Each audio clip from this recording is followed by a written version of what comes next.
Of course, I don't.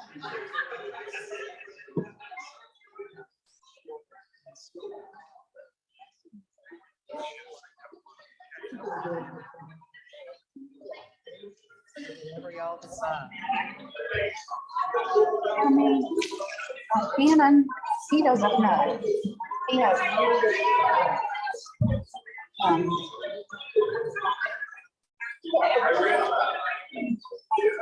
he has no idea.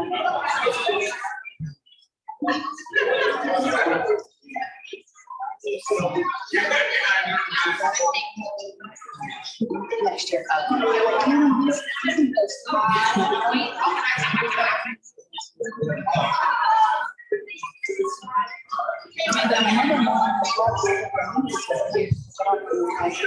Remember the red button, turn the light, turn the red light on, that's when you're live and it's ready to go for you. So. Turn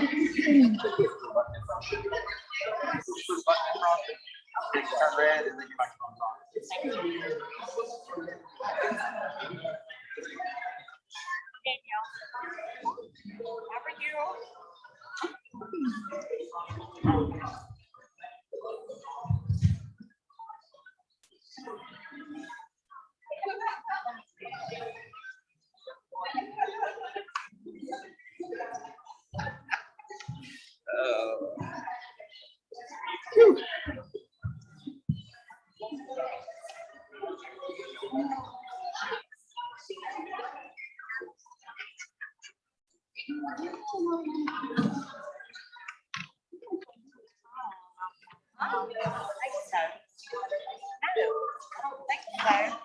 I mean, it's not my life, but I wouldn't think so.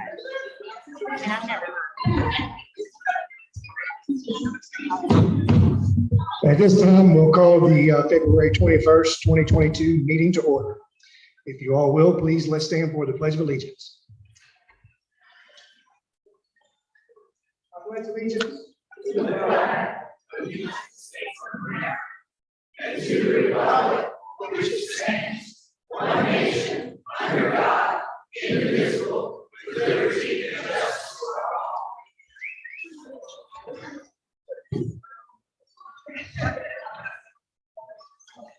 At this time, Mr. Green will have a recognition of some board member achievement. Thank you, Mr. Chair. I appreciate that. I do want to take a moment. This time, I'd like to take just a moment to recognize and congratulate one of our Polk County Board of Education members. Mrs. Judy Jackson recently graduated from Montreat College with a bachelor's degree in business administration. I know I speak for the rest of the board when I say we have enjoyed hearing updates from Mrs. Jackson about her progress, and we're so proud that she set the goal and committed to it. She's been working on this degree while also working full-time and taking care of her family. Mrs. Jackson graduated with honors, recognized as a cum laude graduate with a final GPA above 3.5. I felt this was an important achievement that we take time to recognize, given we are about forwarding education, about setting goals, and about working hard to achieve them. Judy Jackson exemplifies that spirit and dedication, and on behalf of the rest of the board and our entire Polk Schools family, please join me in congratulating our newest graduate, Judy.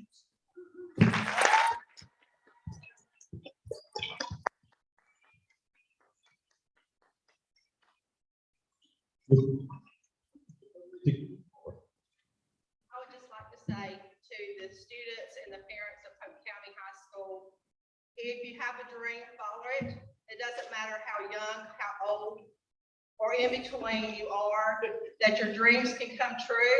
You just have to want it and follow it and go after it and drive forward what you want. Because success comes by what you achieve in life, and it doesn't come from failure. So continue to strive high, and you will do the best that you can do. Thank you.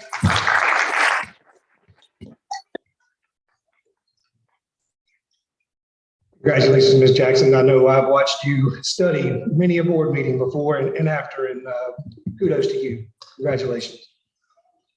Now, moving on under instructional, the first item we have here is for the Janice Anderson Brumley Educational Grant recipient from Ronette Dill.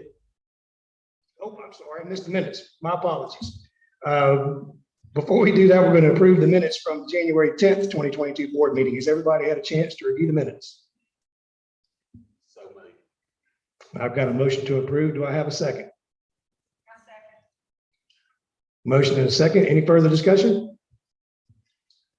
All those in favor say aye. Aye. Opposed, nay. Motion carries 7-0. Now moving under instruction. First item there, the Janice Anderson Brumley Educational Grant recipient, Ms. Ronette Dill.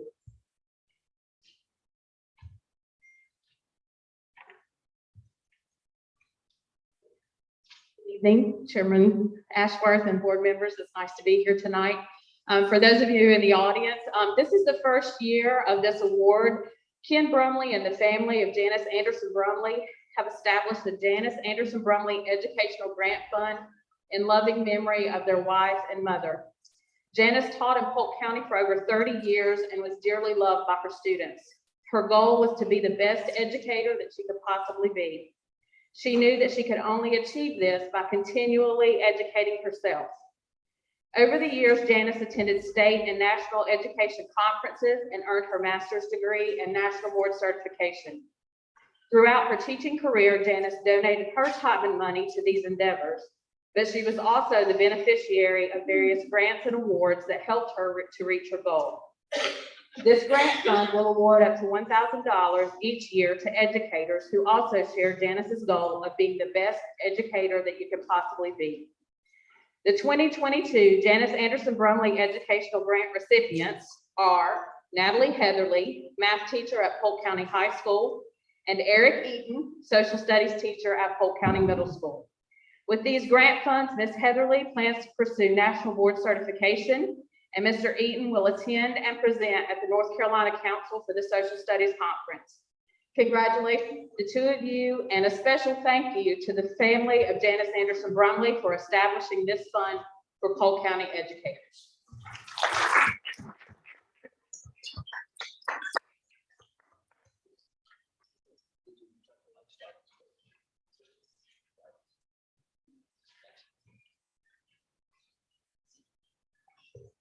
Thank you, folks, and congratulations.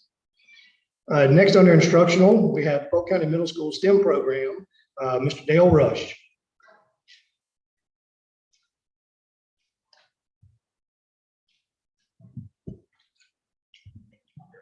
All right, Mr. Ashworth, Mr. Green, board, thank you for inviting me to speak tonight. I just want to share some highlights, and then I'm going to call some students up to help me tout the STEM program. I inherited a very vigorous, robust program, and when I walked into the room for the first time and saw what was going on, it scared me to death. And I think that I've tried to carry on the program as best I can, and I'm trying to expand and grow the program, make it more challenging and robust as well. If you will, go on and move to the first slide here. All right, what we do is I try to challenge the students in whatever grade level they're at. And we follow the project-based learning model. And you can see there's 7 goals associated with the project-based learning model. We give them a challenging problem or question, and then we walk through the remaining steps where they do sustained inquiry and so forth as we go through the projects. I generally take a day or two, give background information, set the stage, and then I assign the project. And then that is tied to the next slide. You want to hold the microphone up a little bit? Okay. There you go. All right. Then we talk about the engineering design cycle, because this sets the stage on how the students solve the problem. They define it, make meaning of it for themselves. They do some additional research on their own. They brainstorm solutions, possible solutions, and I require them to come up with at least 3 solutions. They create a design, usually with sketches, and then they talk about what they want to do with me to solve the problem. They go on and build their final design or their chosen design.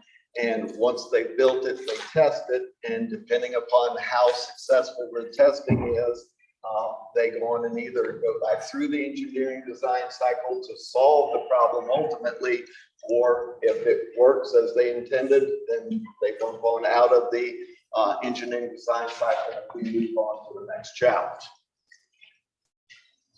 Now, one of the things that I'm most proud of is the business partnerships that we've been able to establish throughout the 5 years I've been here. And as you can see, it's a growing list.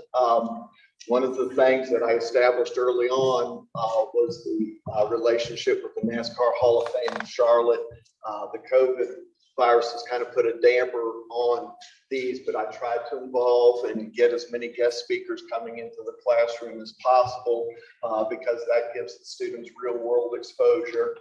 They're not listening to me so much, and they get to ask and relate to various personalities. And I'll hit on more of these business partnerships here in a minute as we go through the slides. Okay, what we've done is, next slide. What we've done is we've broken our coursework down into the semester. So each grade level has a set of projects that they work on each semester. So here at the top of the screen, you see 6th grade semester 1, they have built straw bridges. And I'm proud to say 2 of my students are here tonight. They built straw bridges that held over 100 and 200 times their weight before they collapsed under the weight of the sand, okay? We also do a study of electronics, and here in the top center, they're working with Linko snap circuits. Then bottom left and bottom middle, we started a project late last year where they do battle bots based on the TV show, and they learn to control the Sphere Volt robot in order to do the battle. And then one of the newer projects that we've got is students design and build GMU robots. These are the ChampBot series, and they program those. Okay. In the second semester, they build and fly straw rockets. On the bottom right and left, they build and race air-powered dragsters. 6th graders have just started designing and building the marble roller coasters. And then, of course, we do a section on aviation, and this one shows gliders that they built. Okay, 7th graders, we do a unit on STEM from or human body from a STEM perspective. Over on the top left, I've got a 3D standing student. We actually printed basically an action figure of the student. We've got some different projects. We do a DNA model out of candy, and then the 2 slides, top, middle, and right, are the human-to-human interface, where the one student actually controls the movement of another student. Bottom left, we do a unit on medieval times, and they design and build a medieval weapon, okay, not to hurt anybody.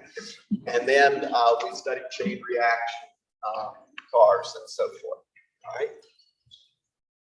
And here in semester 2, we have done electric motor cars. We've done crash test cars on the bottom left. And here a student has built a propeller car. That was a new unit. Up at the top middle, we have done air-powered rockets. And then the bottom middle, top right, we just started today a unit on makey, where students turn ordinary objects, aluminum foil, wire, conductive material, and they make it actually play music. That guitar that you see up there actually did play music that a student produced. Okay. In 8th grade, we do a unit on paper airplanes. I've got local pilot that is helping with this. He brings in local aerial maps, talks to them about the symbols and so forth. They design and build paper airplanes, and they fly within a competition for that. And then, as far as I know, we're one of the only middle schools in North Carolina that has a flight simulator. And this flight simulator is so realistic that students could actually become a licensed pilot using that. They build mousetrap cars, and then one of the biggest units that we do are CO2 dragsters. And I've had students achieve speeds as fast as 45 miles an hour with those CO2 dragsters. All right, then new projects that we're doing this year. we are going to study earthquake structures.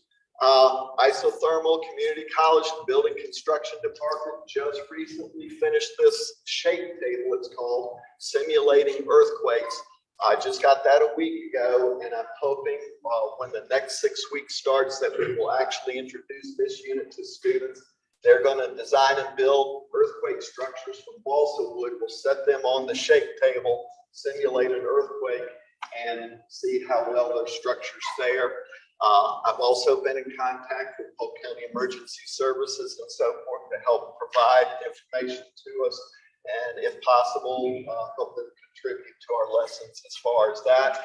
And then, of course, the Department of Environmental Quality has helped us tremendously with earthquake posters and so forth, and even provided me with some lesson plans to help. All right, then currently I've got 8th graders are working on Rube Goldberg machines. They're going to finish the construction of those tomorrow. They've got 6 tasks that they need to build into the machine. They have to identify 3 energy transfers, and then of course there's an oral presentation that they're going to make. Hopefully they will do those on Friday. And then one of the newest projects, we're partnering with the Equestrian Center. I'm trying to get them to help me with this. We're working on the final details there, where students are going to design and build models of tiny homes. We're going to talk about and learn about a video series called Tiny House Nation to introduce the unit, and then they will actually draw to scale, involving the core subject areas, a tiny house, and then I'm going to have them build a model either out of cardboard or balsa wood. But you can see I've got partners here with ICC, the Equestrian Center, and then a business of Rutherfordton called Builds that is providing background information on that as well. All right, this I would like to call up my bridge building students. Currently I have a team of 5 students, okay? And I've got 4 of them represented here tonight. Patrick, Ryan, Emma, and Charlie. And I will tell you, these guys have done a phenomenal job. The very first bridge they built this year, it was a little overweight, but it held 22.6 pounds of sand before it collapsed. That beat our record by over 8 pounds.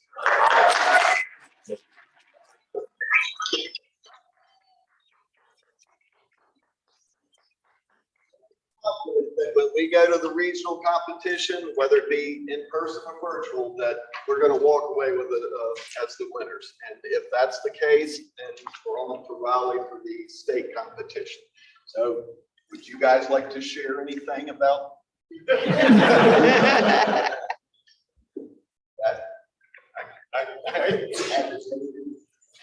So what we do at the bridge building team is extremely important to me and everyone else on the bridge building team. We try to design the strongest structures possible and that can hold the most weight. Like we just said, we made a structure that could hold over 22 pounds, which was an extreme achievement for me and everyone else here.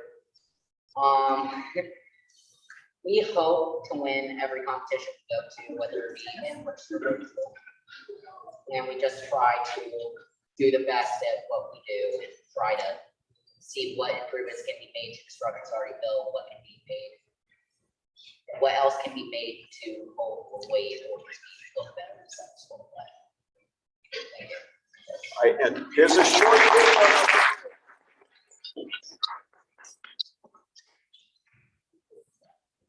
That's the very first one that held the 22 pounds. So this is how we test it. We got a table there that we placed a bridge across. We suspend a bucket and begin filling it with sand. And like I said, this one. I don't know if that was a bridge or sand. Oh, I just heard. Oh. Right. And they are scared to death when this thing breaks, but it's an exciting process. They really enjoy this. And I have not shared this with them, but board, this was created for us by Builds, the company in Rutherfordton. They are the ones that make the copies of our bridge plans for us and so forth. They created this for us. And I just really want to tout them for their support of us and our program. So I'll share that with you and the audience. Wow.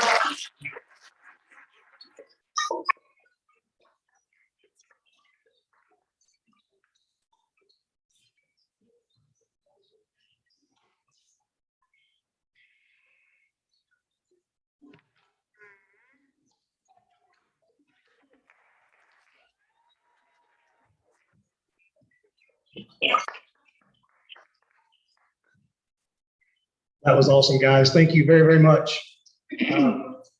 Next, under instructional, we now have the 2020-2021 fall semester update from Jan Crump and Dave Sherby.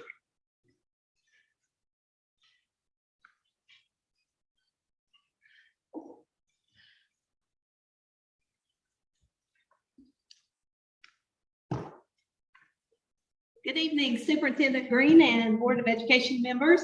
What a joy it is to work in Polk County schools every day. And I am still smiling after that great presentation. That's what's happening every day in our classrooms. And it's so exciting to see our students and all the great work that they are doing. And what I shared with you tonight, our teachers are really working hard at all levels. I wanted to share with you some of our M-class results. So the first one that you are looking at is actually a completion report. And you can see we had an average of around 99% of our K-3 students complete the M-class assessment. And on the next report, it shows you a breakdown of our DIBELS M-class assessments. What I have compared for you is the beginning of the year data compared to the middle of the year data for all of these grade levels.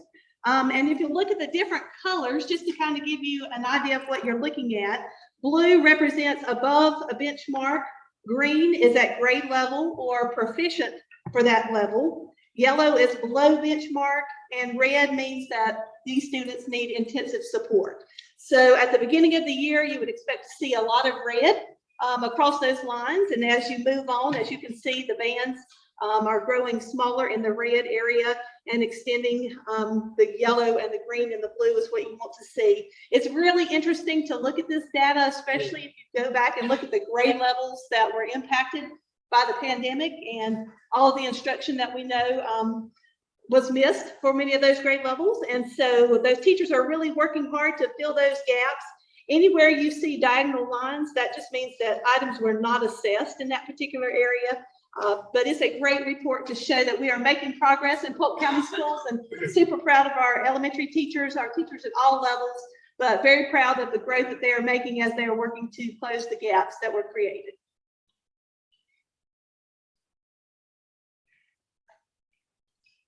Mine's nowhere near as exciting.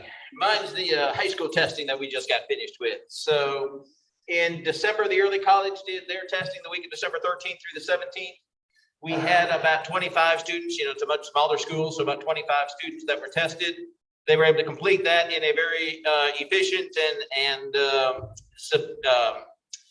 efficient way, I should say that right. They got it done in just a couple of days, and then they went off for the Christmas break. I'll talk about high school, I'll talk about the results in just a minute. The high school, they couldn't do theirs quite as efficiently. They did have the week that they normally start their testing, and so that was the week of January 10th through the 14th. And then it came time for their makeups and students that needed to be tested the second time. And then we had a week of snow.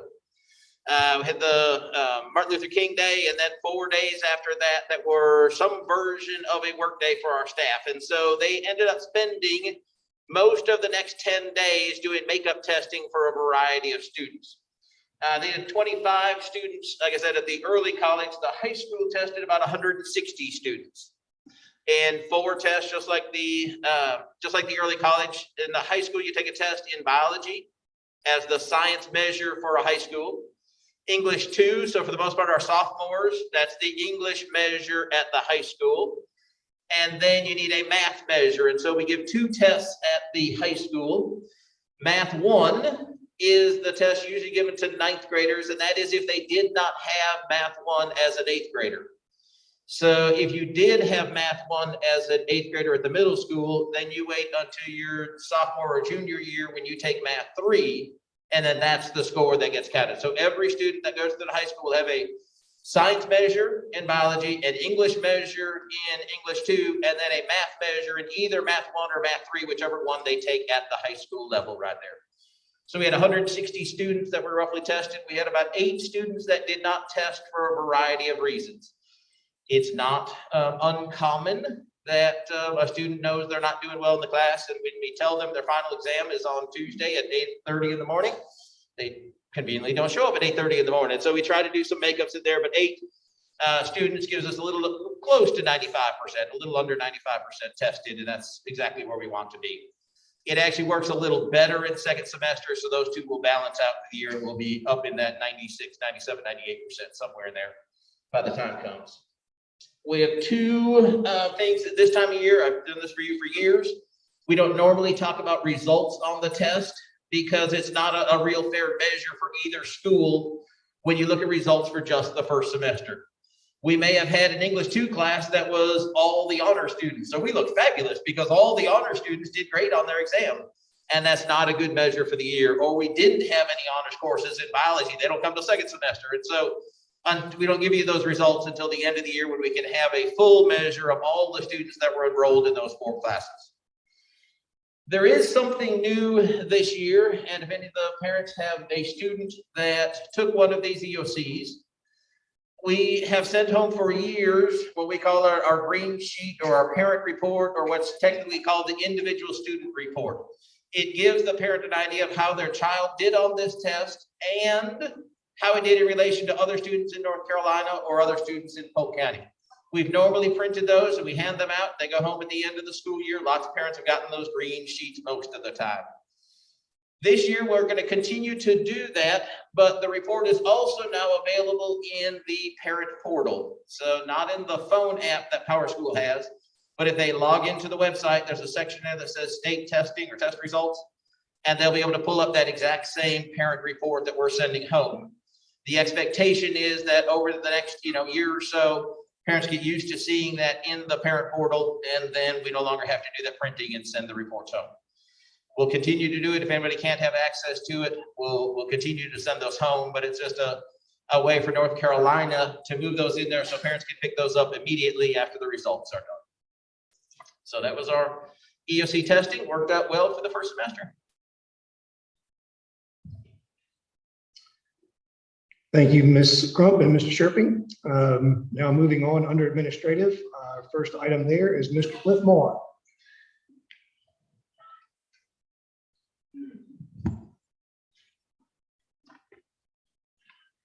Thank you. Sure. Thank you, Mr. Chair, board members, Superintendent Green, for allowing me a few moments tonight to bring you some important information. My name is Cliff Marr. I'm director of the Polk County Board of Elections, and I'm here representing the Polk County 5-person bipartisan Polk County Board of Elections. And so the filing for the 2022 general election, the school board election, was disrupted earlier in the year when the courts moved the primary date to May 17th and suspended filing for all candidates. So I'm here tonight to make sure that all school board members are aware of the new filing dates and some new important information that we have. The first thing that I'd like to say is that candidates who have already filed will remain filed. So if you've been to our office and you filed for the 2022 election, you do not need to take any further action. Your filing will remain valid. The new dates for filing begin this week. So that it begins February 24th and runs through March 4th. So that's Thursday and Friday of this week, and then Monday through Friday of next week. And then filing will be closed for the school board election in 2022. We do have candidates already for the 4 seats that are normally on the ballot at this time. but there was a vacancy on the school board and an appointment made in a particular time frame. So the Saluda school board seat will be added to the 2022 ballot as an unexpired term.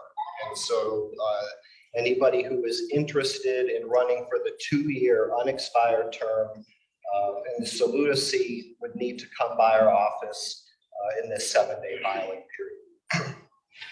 Just so everybody is aware, if you want to file, you must be a registered voter in the district for that particular seat. And we can certainly help anybody identify which district they are in. There is a $36 filing fee that's due at the time of filing. And you do need to complete a notice of candidacy and campaign finance paperwork. However, we will walk you through those steps in our office. So you just have to present yourself to our office. And I think that is the important information regarding the dates and times of the new filing. Are there any immediate questions from the board regarding the new filing period? What was the times that you're starting?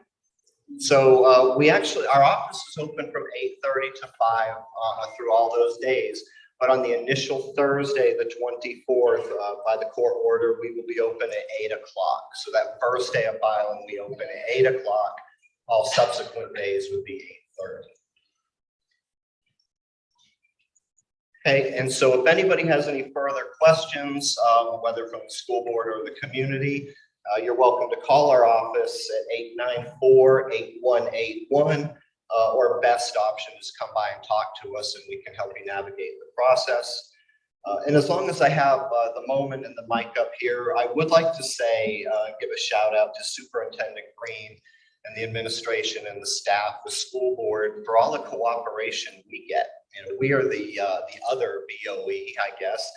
And to accomplish our mission, we often have to disrupt yours for a few days and kind of knock at least Polk County High School and Sunnyvale out of their normal routine.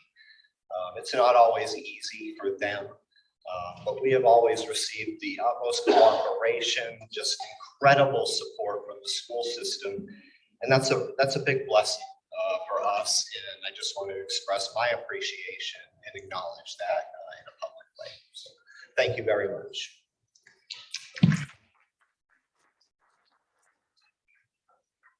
Mr. Chair.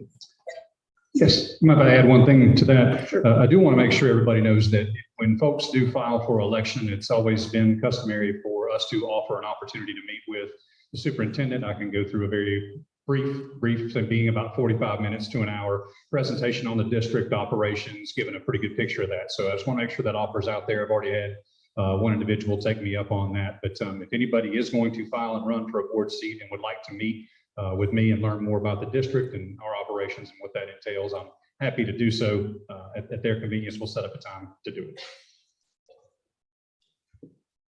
Thank you, Mr. Marr. Mr. Green. Moving on, next we have a budget amendment. Ms. Debbie Lovelace.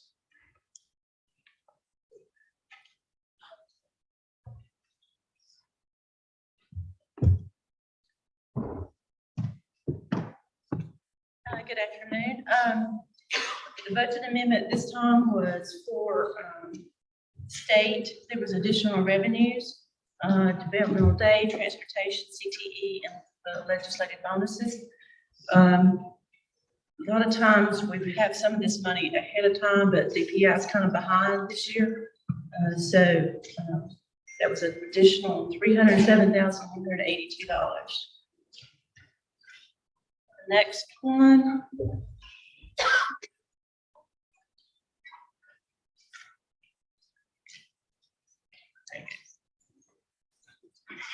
Okay, the next one is federal. That was additional $1,454,688. That was CTE, homeless, ESSER, and legislative training premiums.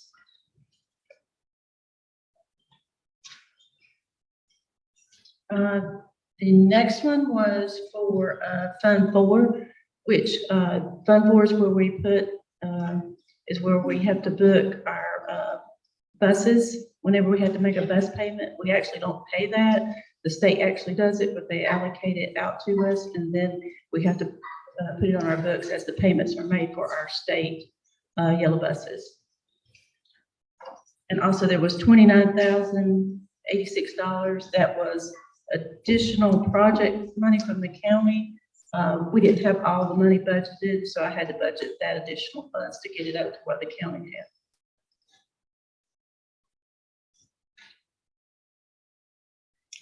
And Fund 8, which is additional revenues, included Turner Tenant and our Bright Ideas grants. These are grants that are given to us that's more on a local level. Any questions? If you do, just let me know. Thank you. Thank you, Ms. Lovelace. Thank you, Ms. Lovelace. Ladies and gentlemen, this is an actionable item. We'd be looking for a motion and a second for approval. I have a motion. Do I have a second? Motion and a second. Any further discussion? All those in favor say aye. Aye. Opposed, nay. Motion carries 7-0. Next, Mr. Green, we have you up for audit contract. Yes, sir, Mr. Chair. As you know, we have always gone with Anderson, Smith, and White, and this board agreed to go ahead and do another term with them in terms of being our financial auditors. And it's that time again. They're supposed to come right on back in. So just want to make sure the board is aware of that and felt like it would be good to put that on action for us to approve them starting work in this fiscal year to go ahead and, or actually for last fiscal year, but to look at our finances and get started with the audit process. So we have that contract in place. This would just be affirming that we're going to be continuing with that this year. Any questions for Mr. Green regarding the audit contract?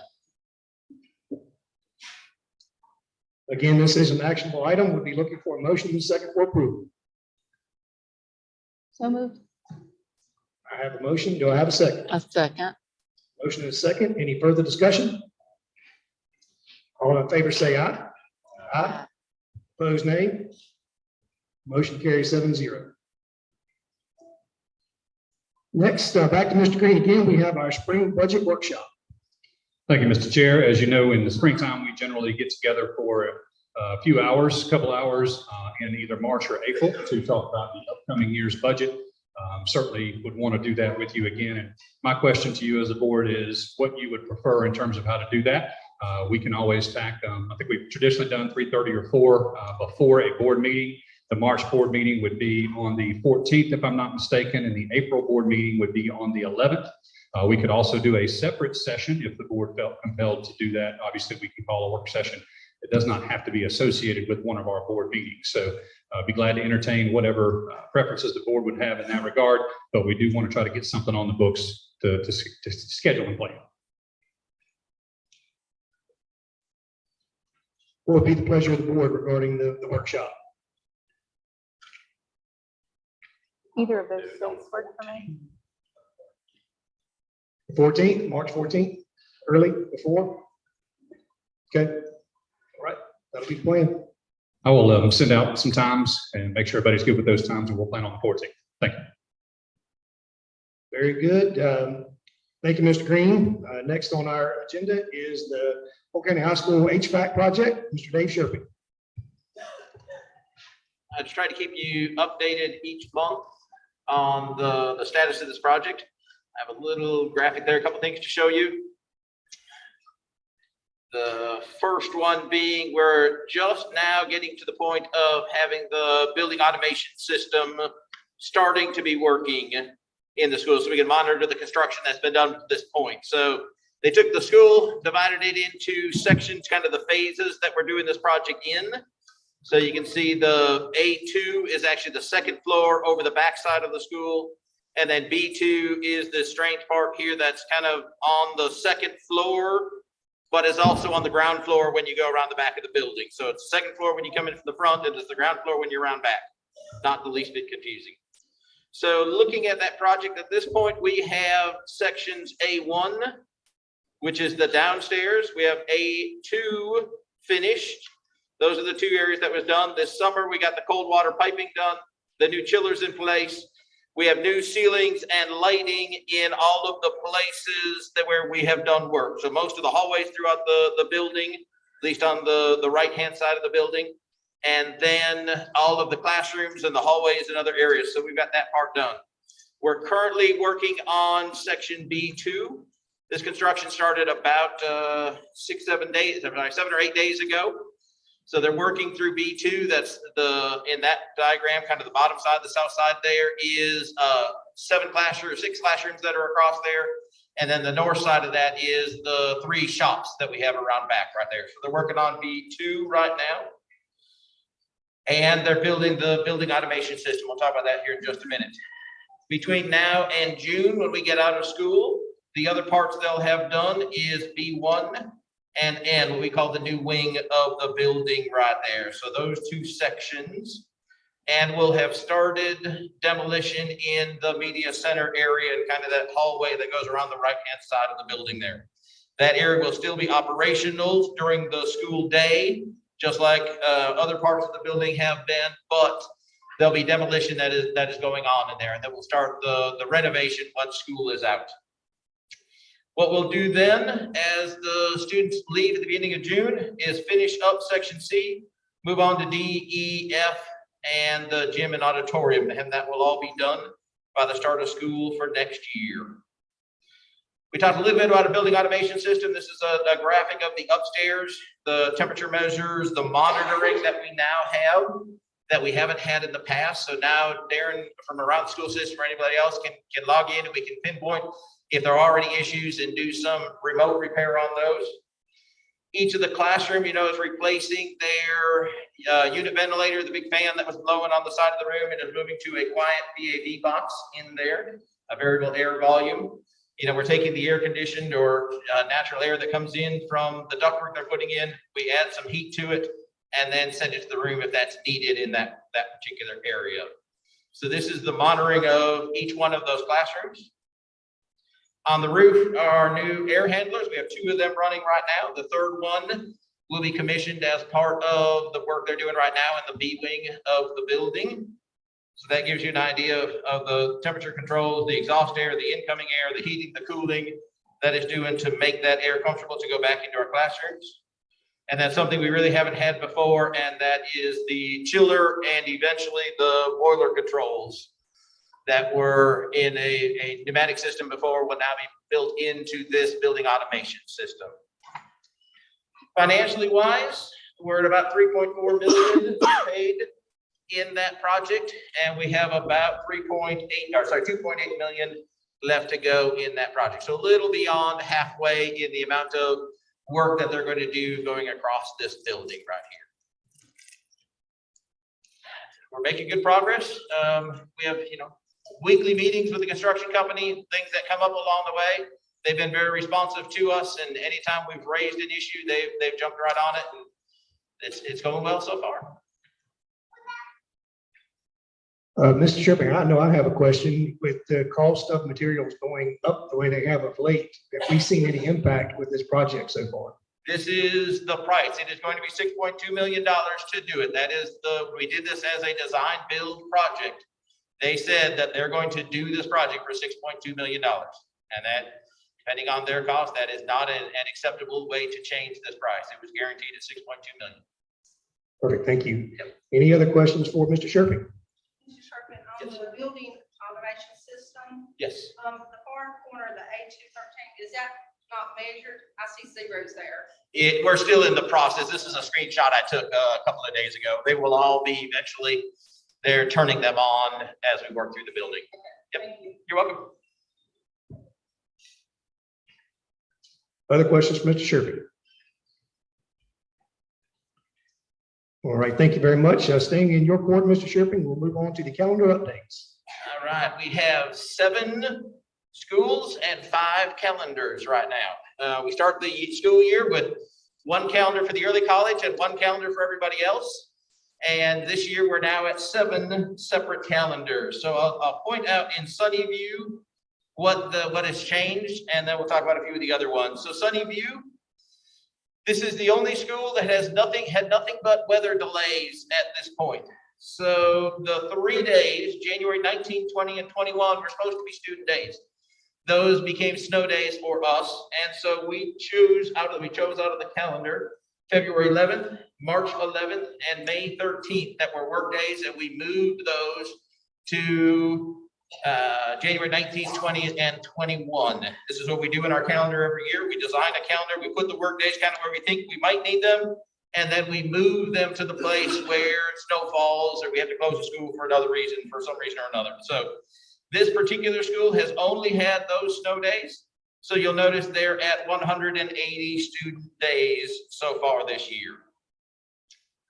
If you move on, Salute is the next calendar. They had the exact same 3 snow days, but they also had a snow day on January 3rd that we haven't made that one up for them. We don't plan to do a makeup for them. So right now they're at 179 days at Saluda right there. That was the day they had a little later coming back from the Christmas break that everybody else did. They had 1 more day off than any of the other schools. Trine Elementary is in a similar situation. Their days were in 2 places though. They had 1 day on August 23rd. If you recall, their very first day of school, they were not able to attend because of water issues at that school right there. So they missed the very first day of school.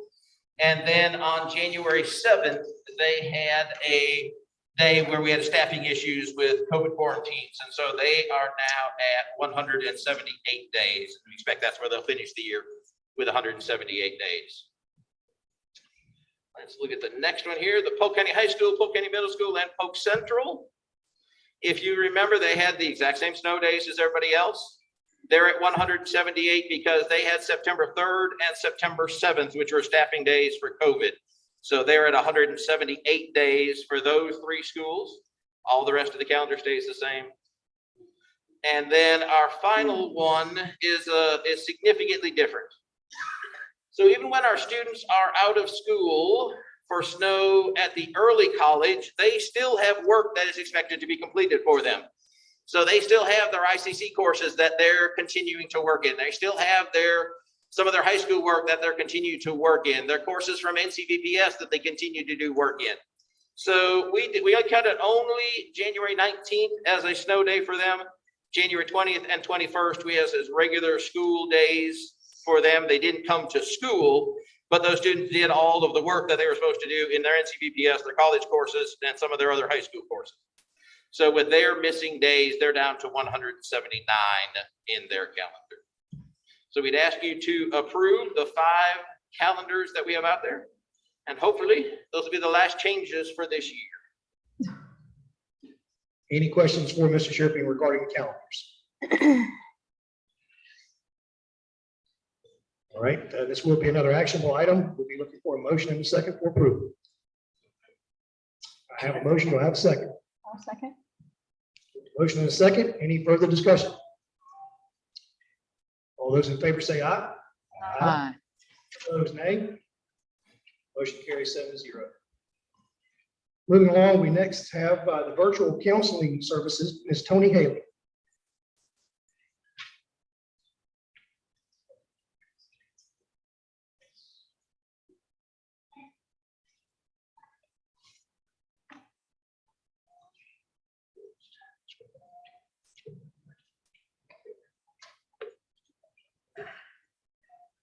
Good evening.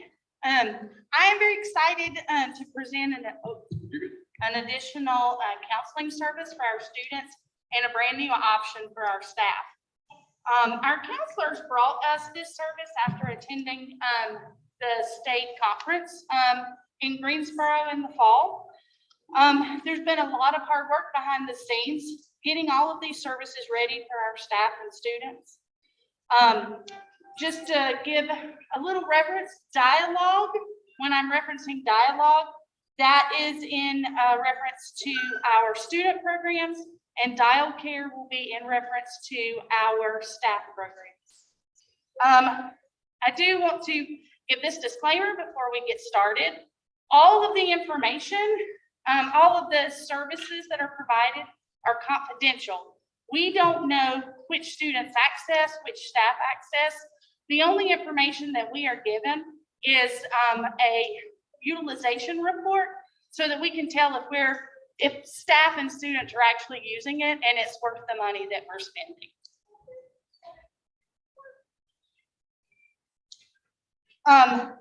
Right now, our staff are demonstrating some pretty significant needs and they need some support. This support for our staff, I think, is very important. I would say crucial at this time. And bringing, and I do have to say this, I attend different regional meetings and this is starting to get a lot of attention. It is a fabulous service to bring to our staff. We're starting to be asked to present what we're doing for our staff in regional meetings. I have now my second invitation to talk about it so that other school systems get this information. So what does this look like for staff? Staff will have access to up to weekly sessions for up to 30 minutes. There's tremendous flexibility with scheduling. This flexibility can reduce further stress that's put on our staff by having to find subs, which is hard to find right now, having to miss work, because they're able to access counseling services from 7 a.m. to 10 p.m. And they can do it anywhere, at any time, as long as they have a device. I do want you to know who is eligible. We give the company an eligibility file, and the cost is based on how many eligible people we have, not by necessarily the usage. And so we have included all full and part-time employees who work on a day-to-day basis. So our cafeteria workers, our bus drivers, custodians, teachers, teacher assistants, administrators, counselors. We did not include subs at this time. And tomorrow, I'm very excited to say, will be our email blast. Ms. Rachel Haynes-Wood is going to work on that. And we have a set go live date for staff to access services on Thursday. That's actually ahead of schedule. So I'm super, super excited about that. Now, I messed up the dialogue. So dialogue is another option for our counselors and administrators to help students and families access counseling services. This program is similar to our agreement and processes that we have with Blue Ridge. This program is, however, all virtual. And for students needing to access services during the school day, which they already do with Blue Ridge, our schools, the only thing that we have to be able to provide is a device and a private place for these sessions. And with parent and student permission, just like we would have with any medical provider, we can get that release and we can share information to help better support our students.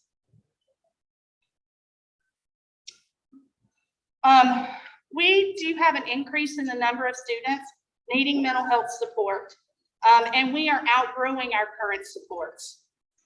Dialogue has access to licensed counselors and psychologists who can work with students with a variety of needs. And this telehealth option gives great flexibility with scheduling appointments. The service, however, is only available to 6th through 12th graders, ages 11 and up. Virtual counseling is just not effective at that lower age level. So the company will only provide this for those age students. Students can receive counseling at school or at home, making the service less of a burden on families.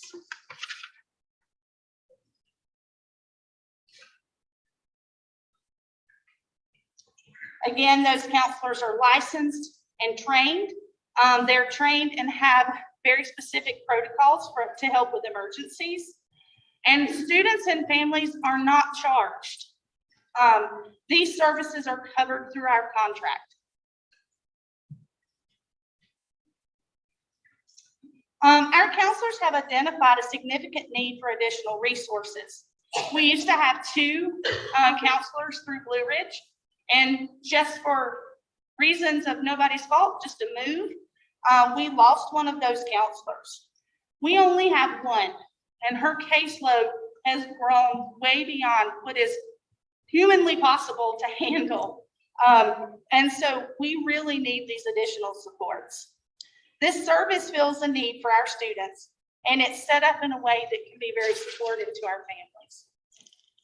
A team is working on the best way to get this information out to families and allow families to opt out of access to this service. I do not have a scheduled go live date for this as we clear up all of our processes for getting students' names shared. I'll be able to share a go live date with you. As soon as we get that done, it'll probably take 2 to 3 weeks. I would not expect a go live date before April 1, but I would like to shoot for the April timeframe in getting everything done. Again, remember, this is confidential. We don't know who the kids are. We just get that utilization rate. Do you have any questions? What is the cost for each staff member? And then is the parents with the students when they get this counseling, or are they separate? Okay, so the cost is based on that, the numbers that we send in. So we send in an eligibility report. For staff, that's $2.50 per staff. We entered around 400 names. So that cost is roughly going to be $1,000 a month, $12,000 per year. We currently are set to use ESSER and private funds for the cost of the staff. For the student, it is $1 per student on the eligibility file. So that is roughly going to be a little over 13 to 14,000 because we have 1,100-ish eligible students. So that's the minimum cost. Now I will say with the student one, if we have a lot of people opt out of having their children just be eligible, it is more beneficial for more kids to just have their name on the list if they never access the service because of the way the payment structure works. And then we have utilization rates. For students, there's no cost increase for up to 8%. And then there's an incremental change. So if we have 20% of our kids using it, it becomes $1.32 per child. So the change is just a little bit. That fund is, we have ESSER PRC 173 set aside for that. That is actually an ESSER fund set aside just for contract counseling and psychological services. So we would use that fund first. And then if we have other funds, we can use other ESSER funds or private donors. And I'm sorry, I don't remember your second question. The parents be present when the child is being. They can be, they don't have to be. It's just like normal counseling. So sometimes there's family counseling and parents are involved, and other times they're not. So it's between that family and the counselor. That part's not up to us. And how will the parents be notified? Will they be notified by email, by way of letter concerning this program, or? So I'm still working out all of those details. I think that we should do a letter, and I think that we should post online like we do other things. And I don't know if anybody else, Mr. Green, has anything to add with that. I don't have all the details for that, but I want to put it out there so that I don't have to worry that parents don't know that this option is available.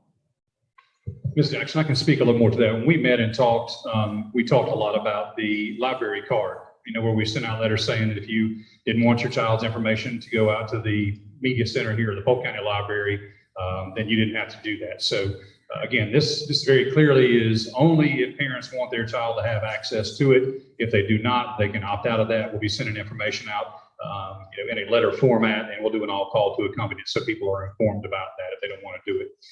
This is in response to an overwhelming need that we see, and with this particular funding, we've gone pretty much the whole semester, fall semester, trying to look for live bodies that could provide counseling services, and they're not out there. In fact, the resources are getting less and less.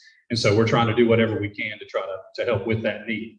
But if parents do not want their children to have access to any of this counseling, that'll be clear to them that they can opt out of that and they won't have to have any access to it. If they do allow their child access, the parent and the child will work with that particular counselor to set up how that all works. Similar to what we would do if we referred them to Blue Ridge. So if a kid comes to us with an issue, the parent and the family decide they want extra counseling, that guidance counselor, that principal may refer them to Blue Ridge, and then they meet with the Blue Ridge staff to set that up. So in a very similar way, if you had a kid with a need, they would go to their counselor at their school level. If the counselor decides that with the family, that's a good option, the family and the student can engage with this particular dialogue program and get some counseling services on.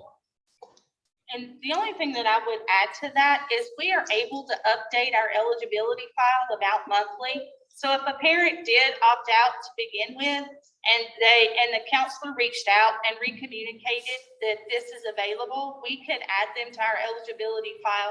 It just would prolong the amount of time or delay the amount of time before the child would be eligible for services. They have to be on our file to be able to access it immediately.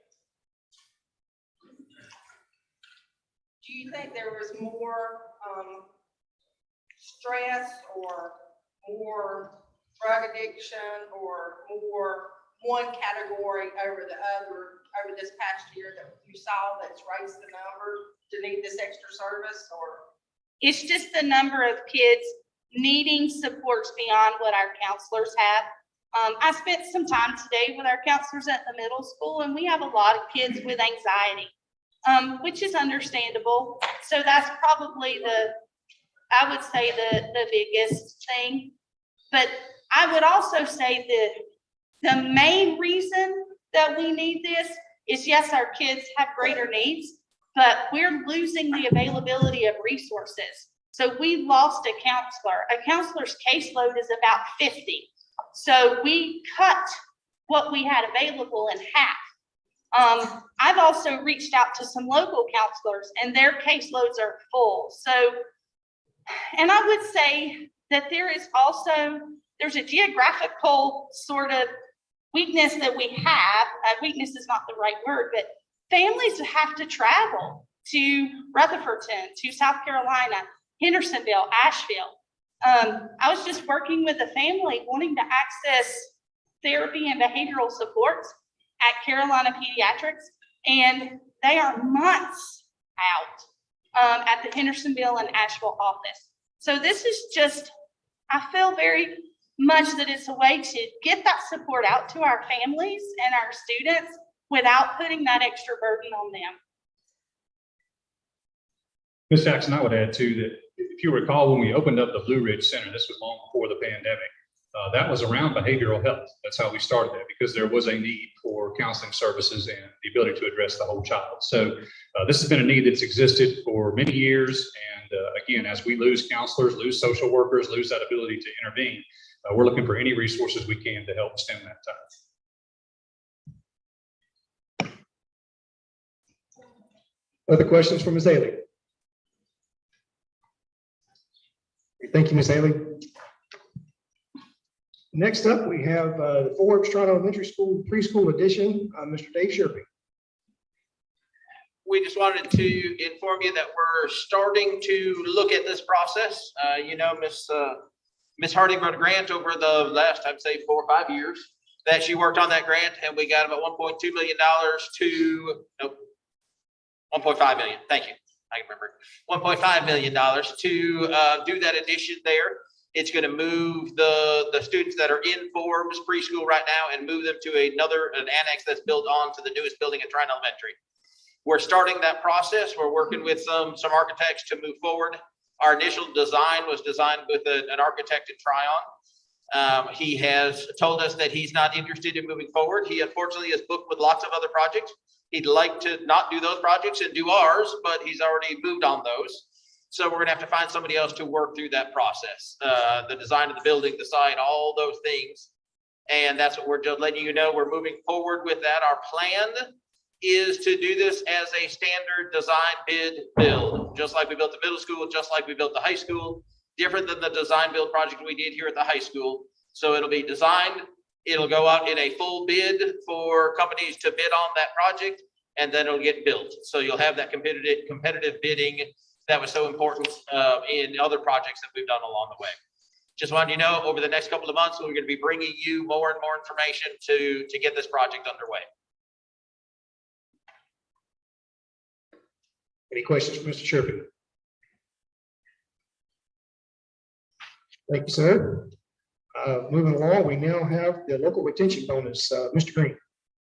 Thank you, Mr. Chair. If you recall, last month, the board did approve for us to set aside some of that ESSER funding for a local retention bonus. A lot of districts are doing that. Obviously, we value the employees that we have, and anything we can do to retain them, keep them, help them feel valued, we want to do that. We have intentionally waited to this point to see what all the rules were surrounding those funds and what we could have fleshed out in terms of the budget. So what we'd like to recommend at this time and seek your approval on, Polk County Schools District Administration is proposing that all full-time employees, that's 30 hours or more per week, would receive a $1,500 retention bonus for the 21-22 year. And all part-time employees that are less than 30 hours per week would receive a $750 retention bonus for the 21-22 year. And those bonuses would be paid during the March 2022 pay period. To receive those retention bonuses, the employees must have been employed by December 31st of last year, and the employee would sign an agreement indicating their intent to stay through the end of the academic year, which is on June 30th of 2022. If they leave employment with the district before that date, they would forfeit that retention bonus and would pay the full amount back to the district. And so again, you approved the preliminary work and the setting aside of those funds, and so we're requesting final approval for those amounts and to be paid out in March. Do clarify there are some subs and other small employees, contracted employees, for example, that would not be available for, would not be in line for this bonus, but all other employees that are regularly employed. Any questions for Mr. Green? This is again an actionable item. We'll be looking for a motion and a second for approval. I got a motion. Do I have a second? Motion and a second. Any further discussion? All those in favor say aye. Aye. Opposed, nay. Motion carries 7-0. Mr. Green, back to you for the bus driver rate increase. Thank you, Mr. Chair. I know our employees will appreciate that support from the board on the retention bonus. A similar vein, it is very difficult to find bus drivers. People willing to do that job are few and far between, and we certainly value and respect them a great deal. We had talked prior with the board about doing an increase for our bus drivers.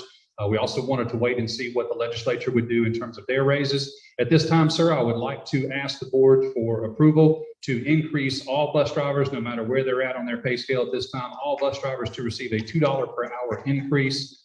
So with their $13 minimum or with the 2.5% raise they got, that would be in addition to it. So this $2 will get us up a little more comparable where other people are. It'll give us the opportunity to see what the budget can bear, and then we may come back to you with an additional increase at some point. But we feel like $2 an hour is a good starting point. And folks, we've got to give these bus drivers and our other employees too, but our bus drivers especially, some more pay.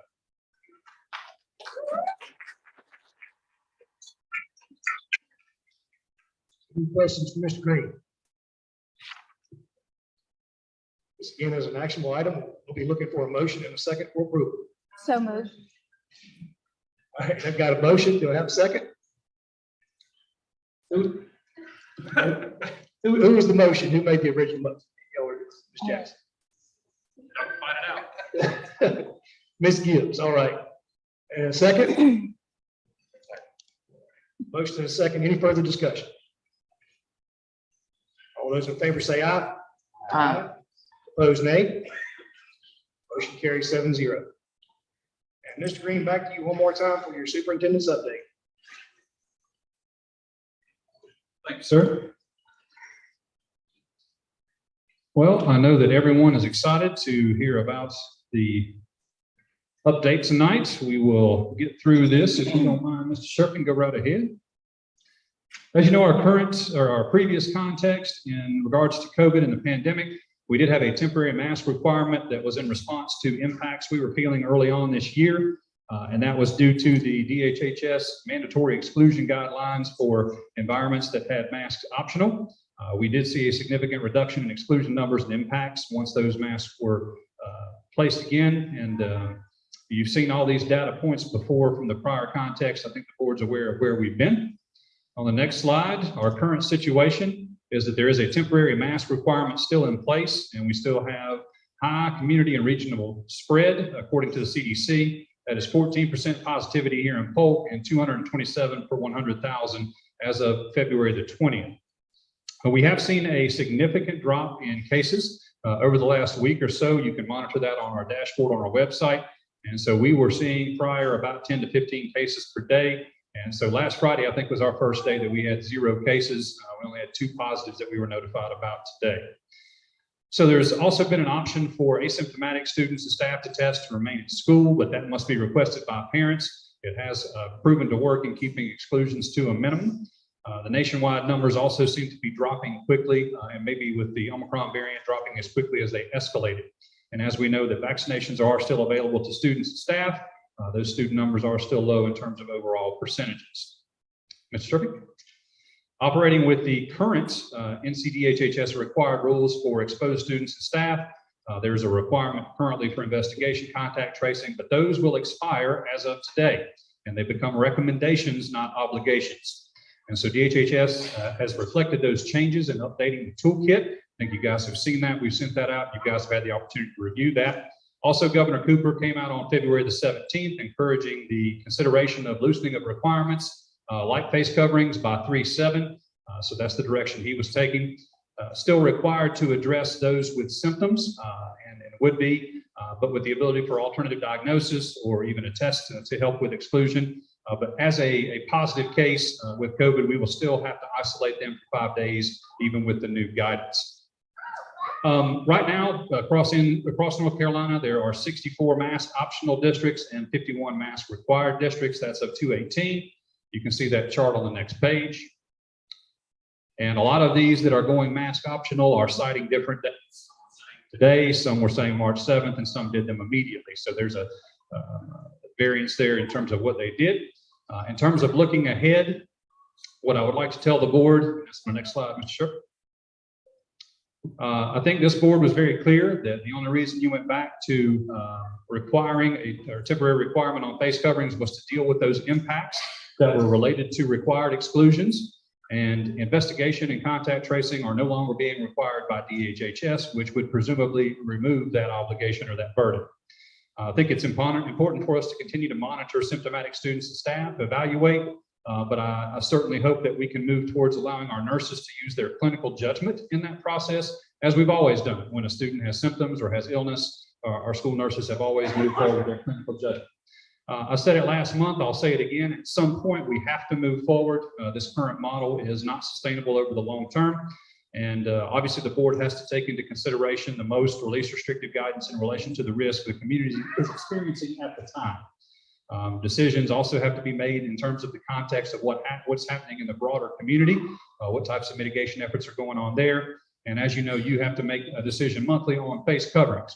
So that is my update to you folks. I'll be happy to answer any questions you may have, but this time I would leave it up to the board to discuss the temporary face covering requirement and anything else you want to discuss in terms of the response to COVID-19. I'd like to make a motion that we make mask optional effective as of today and only send home 6 students.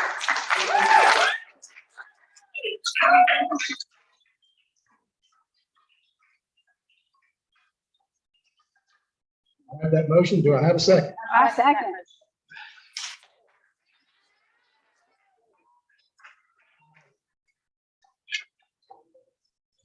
What's the minimal that we have to do?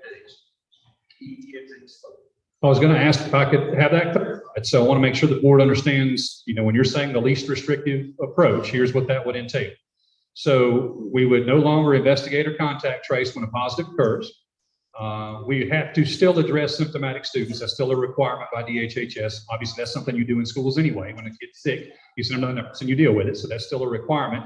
And we would still be obligated to isolate positive cases for 5 days, depending on that flow chart with symptoms and everything else. It may take a few days to communicate this and address those finer details.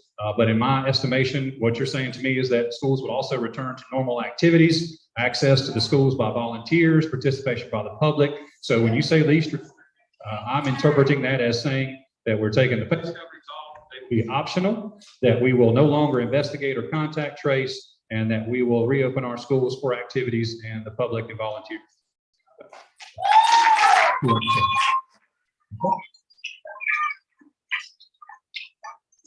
I'm happy to answer any other questions. I think it's important, again, what you're also telling me as a superintendent is that you want me to communicate to Ms. Harding and our school health staff that the board is in support of our nurses using their clinical judgment in situations where students are exhibiting symptoms. That's a big distinction. Okay, thank you.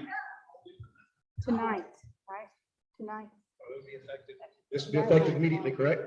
The motion was immediately, and so we would send that message out tonight. Any further discussion, any other questions? Give up. Do we have something in place then if we begin to see things go in the other direction? So Mr. Parsons was asking if we do see some type of spike, some type of other issue, is there a way for us to have something in place? DHHS and the health department still have every ability to dictate control measures during the time of a communicable disease. So if they determine there's a measles outbreak, or if they say that COVID is rising too high again, they certainly could come back and direct us otherwise. The board at any time, I assume, could get together and have those discussions in terms of mitigation efforts. So I don't think there's anything that precludes this board from having those conversations should we see some type of change in the circumstances. But I think typically we would usually wait for cues from DHHS or from somebody who kind of tells us what to do on the control measure side of communicable diseases.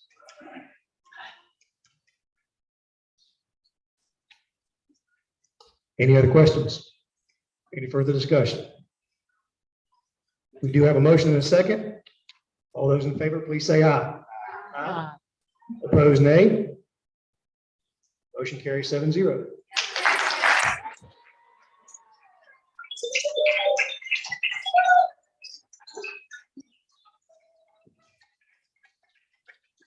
Mr. Green, now we'll be moving to old business. Thank you, Mr. Chair. I have been asked to address this during old business, so bear with me for just a second. The subject of critical race theory, or CRT, has come up again, and I've been asked to address CRT in our schools. We have discussed this topic a couple of times in board meetings, and the district stance has not changed. Polk County Schools is required to teach the North Carolina standard course of study, and CRT is not referenced or mentioned in the standards for any subject. Currently, there are no requirements or directives from the state to teach or include CRT or to use specific materials that are related to CRT. I'm not aware of any teacher or classroom in Polk County Schools where CRT is being taught or will be taught. Polk County Schools has no plans to use those materials or approaches in teaching the standards. The Polk County Board of Education has a long-standing policy and process for parents and community members to express concerns about or submit objections to instructional materials or approaches. As has been stated before in the Board of Education meetings, the superintendent and district administration are expected to handle any calls or contact we receive regarding objections to materials or instruction. We feel like we have done a good job of this in the past, and we will always work to ensure any concerns are addressed quickly. We're happy to meet with any parent or community member regarding the materials or instruction used by our staff to deliver the standards. I will state again, Polk County Schools has been clear with staff and the public that we are not teaching CRT in our classrooms. I'm certainly happy to answer any board questions at this time. Any questions for Mr. Green?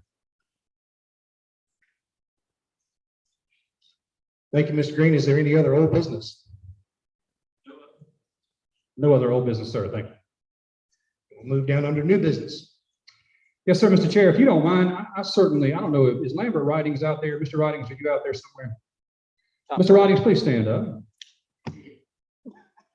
Mr. Ridings, I want to thank you and our entire public schools transportation department for how you responded to our bus accident last week. If you don't mind, give Mr. Ridings a big round of applause.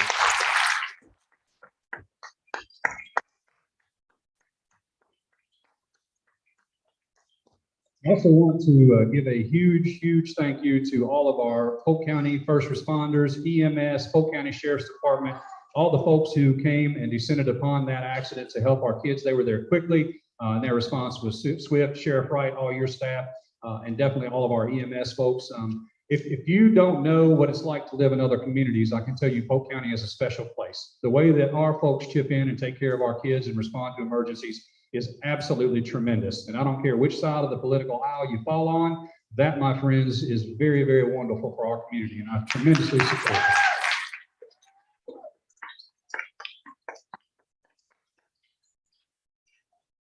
Also wanted to say a big thank you to Pardee Hospital and to our local St. Luke's Hospital folks. They did a tremendous job with our kids and our families. Nurses came out, sat with them, did things. I was at both places, and the care that they received was very high quality. So thank you to both of those entities as well. Folks, that's another gem in our community that I hope we never lose. St. Luke's Hospital is an asset to Polk County. Finally, I want to say just a brief moment that we certainly send our condolences and our best wishes to Jay Gardner's family. He was a good bus driver. He cared about kids. He was a good man, and no matter what you asked him to do, he was willing to do it. And Mr. Chair, whether appropriate or not, I would wonder if we could recognize about just a moment of silence for Mr. Jay Gardner.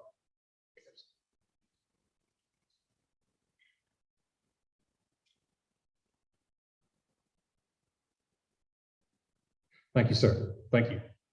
I also want you to know that there are families, even kids that were on the bus. We're continuing to follow up with them, making sure that they have access to counselors, access to information, and they certainly have outpoured their sympathy for Mr. Gardner and his family. So we appreciate that as well. Anybody who would like to have any type of condolence or letter, we can get that to Jay's wife if you want us to, and we will announce whenever we receive an indication of when services will be for Mr. Gardner. Again, a loss for our Polk Schools family and somber news for us all. But thank you, Mr. Chair, for allowing me that.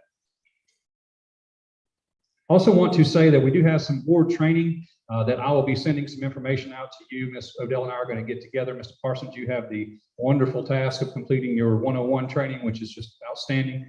It's fun. And then we need to also schedule some things for you folks. I'm assuming virtual is probably going to be the way you'll want to go unless you want to drive down to Raleigh. But the virtual training is easy to access, and we can set that up for you so we make sure we get our hours in. But be on the lookout for an email from Tanya and I about those trainings coming up. And Mr. Chair, I do believe that is all for me. All right. Moving down then under information, we have the January Head Start Policy Council minutes. We have the January preschool monthly report. We have the pre-K financial report, the monthly financial report, and the month-to-date credit card report. Under board training, we have the spring law conference virtual event coming up on March 3rd, 10 o'clock, and it goes through March 4th at 1 p.m. With that being said, we're now moving on to the part of the meeting for public input. As we move to public input, a few things, folks, that we want to make sure that we point out. First of all, public input is not meant for specific individuals, referencing specific individuals or faculty or staff. If you have any issues you want to address with an individual person or faculty or staff, we need to bring that to our administration to be discussed. So no individuals to be mentioned during public input. Also, there are microphones on each side for public input.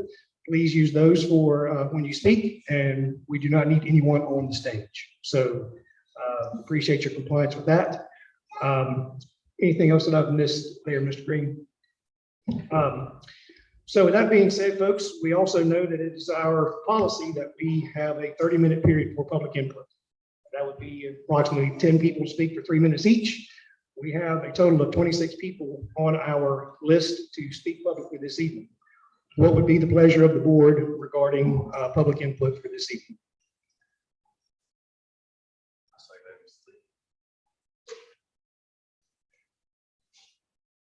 Allow everyone to speak. We would need a motion for that. That's what the board would prefer to do. Okay, we have a motion and a second for everyone to speak. Any further discussion? Sir? Yeah, still 3 minutes a person. All right. All those in favor say aye. Aye. Opposed, nay. That motion carries 7-0. Our first speaker up is Ms. Shelley Burrow.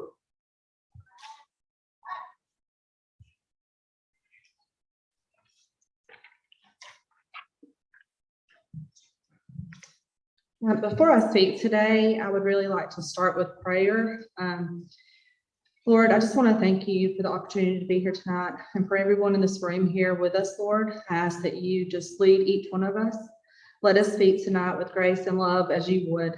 Lord, I just ask for wisdom for your words that we choose to say, for your guidance as the decisions are made tonight, for discernment as we choose to speak to each other. I ask for your hope as we all voice our concerns, Lord. I know there are many people here tonight that have different opinions, Lord, and I just ask that you just let us all show kindness and love to each other. Let us remember that you're the Holy One, Lord, and that you are perfect, and what your word says is the truth. I ask that you place a hedge of protection around this room, Lord, and just let the devil stay out. I ask this all in your name. Amen. I come today to address some concerns that Polk County school policies have for transgenders. As a mother of 2 students in the public school system, I feel there's a safety concern. You're allowing genders to mix in the bathrooms and locker rooms. You have students that are non-transgenders who are uncomfortable.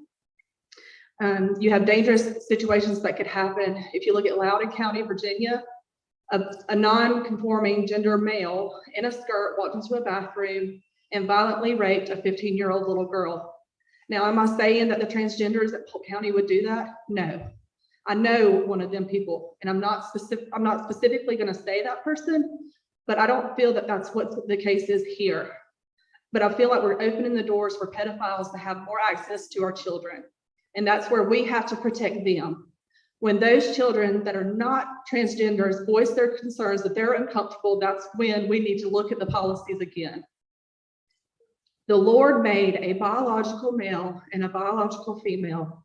You will always be a male if you were born a male, and you will always be a female if you were born a female. If you try to change that, you are saying that the Lord was wrong, that he made a mistake. And our God is perfect. He does not make mistakes. I just ask that you review the policies, that you look at the safety of the children, not just the transgenders, that you take into considerations the parents that weren't told about it, and we should have known from the get-go that you were allowing this in our school systems. Thank you.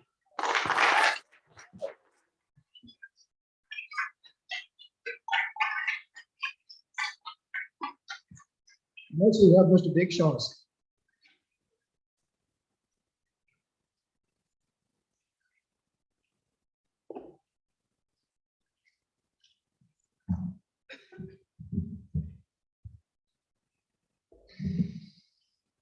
Hang on a second.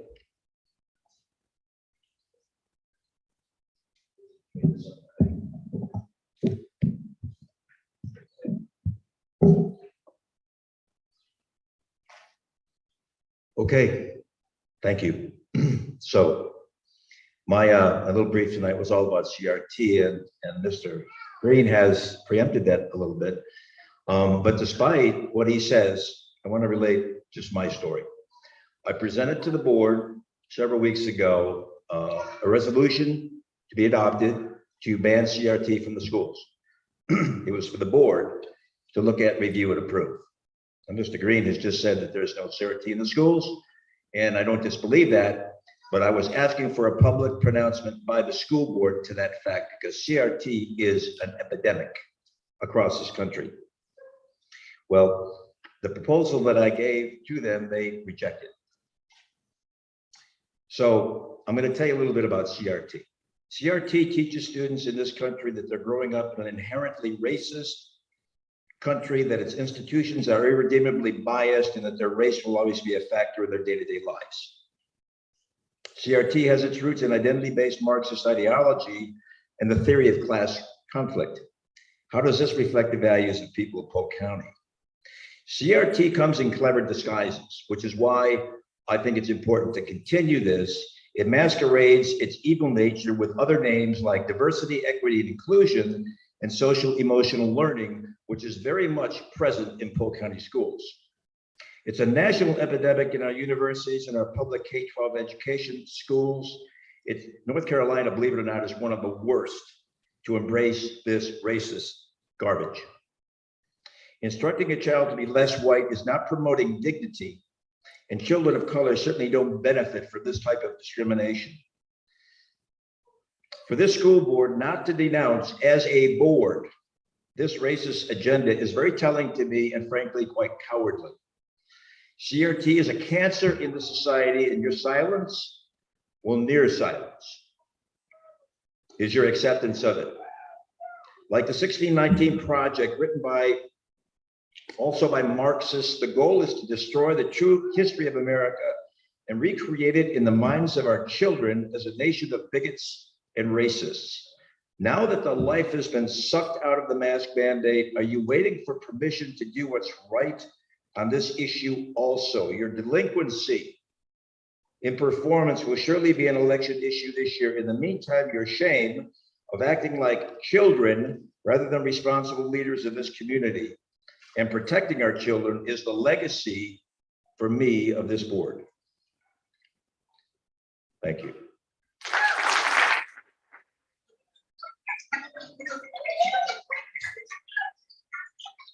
Next we have Mr. Tony Doyle. Well, I just have to start by putting a fine point on what Dick said. To quote the great Dr. Martin Luther King, I dream for a day when my children will be judged on the content of their character, not the color of their skin. You know, we're living through a time of cultural Marxism. That's what this is, and that's one prong of it. But Shelley mentioned another. So I'd like to share, if I might, a story that broke today. The new superintendent of schools for the state, Catherine Truitt, came out today with a new rule allowing children to change their name and sex without parental consent. Parents had no input on this. And what this amounts to, according to her, is that for most transgender students, being confronted with one's birth name, referred to commonly as the trans community as the death name, can trigger feelings of anxiety and dysphoria. So in doing this, I found it fascinating, for example, the wonderful work that you're doing in the STEM thing and how the entire female equality movement started in the 60s has been about giving women an equal chance, giving everyone an equal chance. And the whole point of non-discrimination is that it's not equality of outcome, it's equality of opportunity. That's what school is supposed to be about. I would also say that we're living in a time of distraction. We're all under ADD, as it were, and children more so. So to add extra distractions of gender confusion in their schools on top of race confusion, creating what amounts to a new form of segregation, do we have to ask ourselves, is this moving forward or backwards? And I would also point out to you that just last week, in the liberal city of San Francisco, 3 school board members were removed for being teaching and responsible for teaching a progressive syllabus. There are suits pending now in California, Texas, New York regarding the transgender movement. So my question to you then is, are you going to go along with the state superintendent of schools, or are you going to go along with the people who actually elect you to do what this community would like? Because I dare say in this community, you will find that the vast majority of people are not down with the struggle. And it is time for people to stand up and say what they believe. To quote Joshua in the book of Joshua, choose this day whom you will serve. You serve us. I would like you to remember that, particularly with an election looming and a number of people hoping to run for those positions.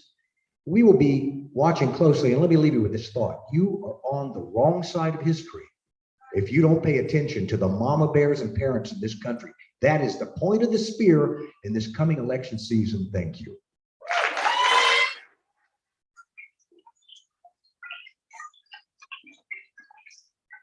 Next, we have Mr. Bob Moskos.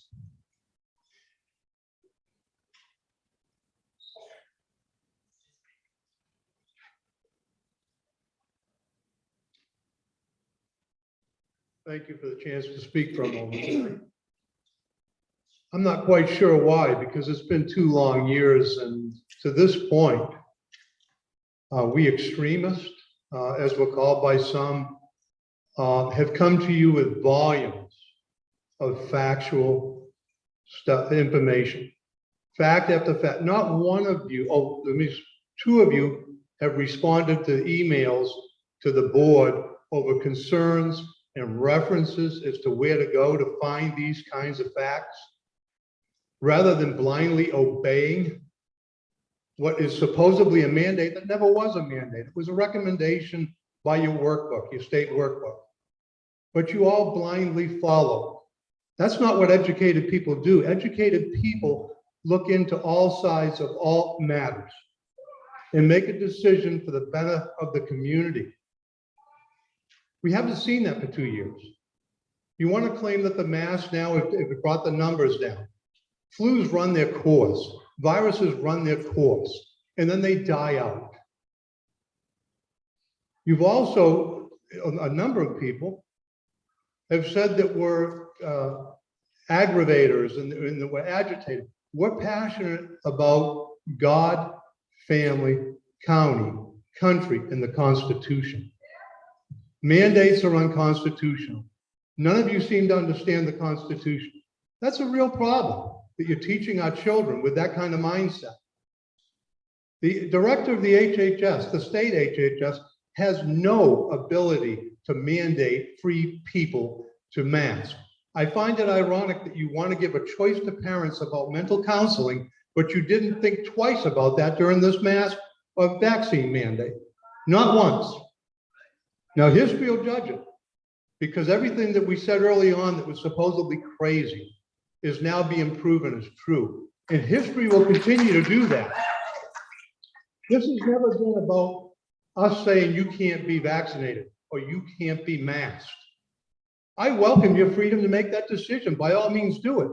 But by God, respect my opinion to say it isn't for me and that it doesn't make sense. That's what this whole thing has been about, choice, and many people's lack of respect, including this board. Lack of respect that I have the freedom to make the choice for my health, that these parents have the choice of what's good for the freedom of their children, for their health. You've ignored all of it, and not even blinked, by the way. So it's been very tyrannical. It's been very upsetting. It's not what this county needs. We need people who believe and feel with the county, not rule over it. Thank you.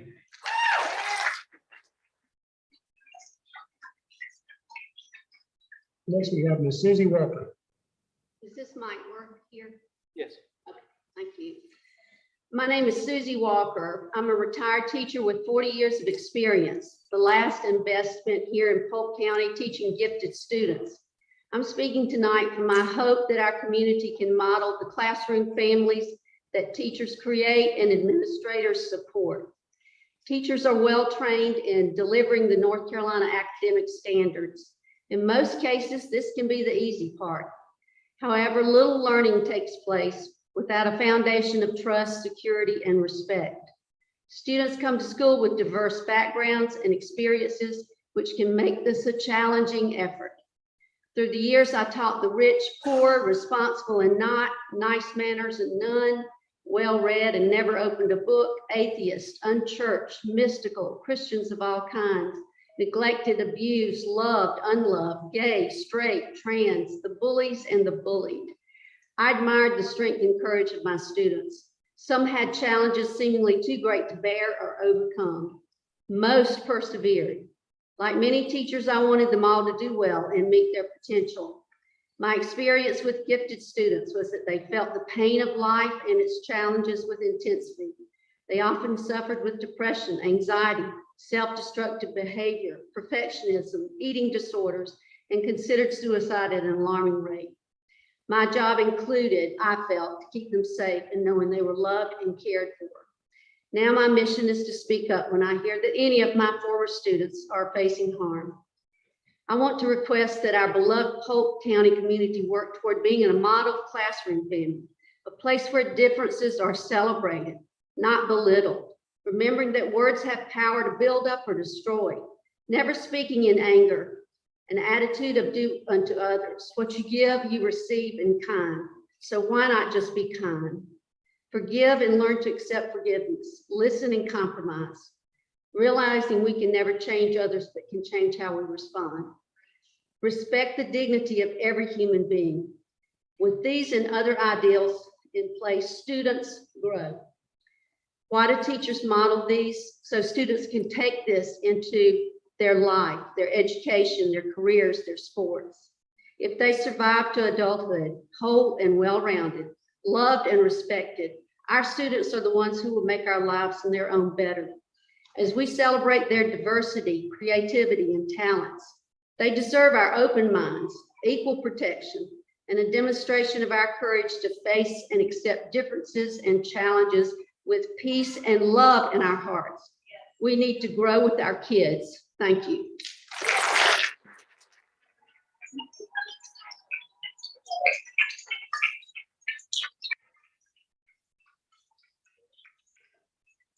Next, we have Ms. Molly Thurman.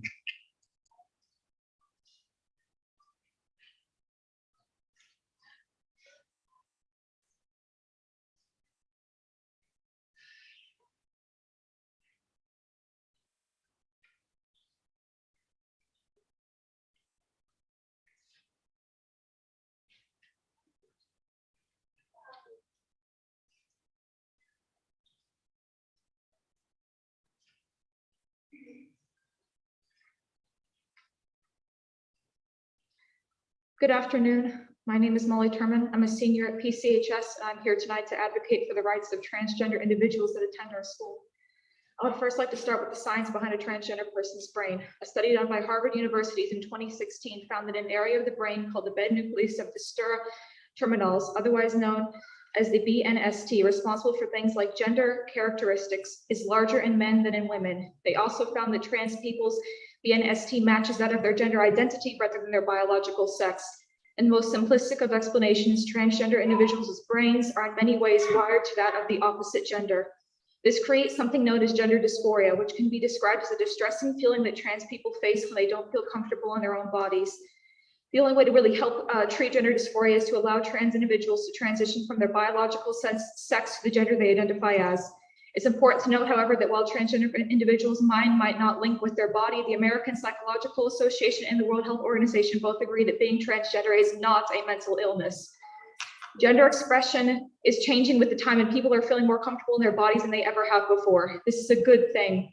Stifling this expression is so detrimental to the mental and physical well-being of transgender people. For some trans people, transitioning is a matter of life and death, and transitioning has been shown time and time again to improve trans people's quality of life.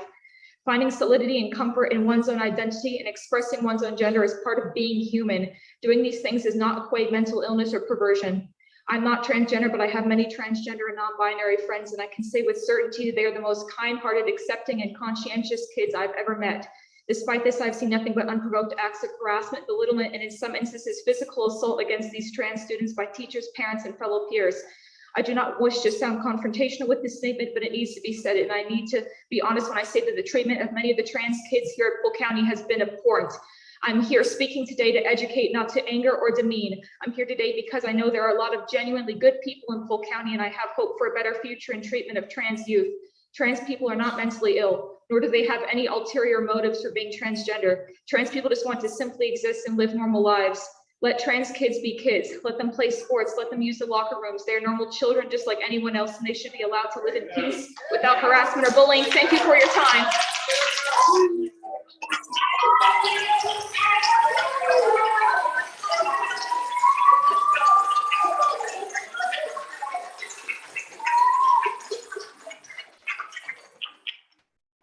Ladies and gentlemen, I do think it's probably appropriate at this point to be mindful of the fact that let's keep it civil, okay? With that being said, the next person on our list is Miles Freeman.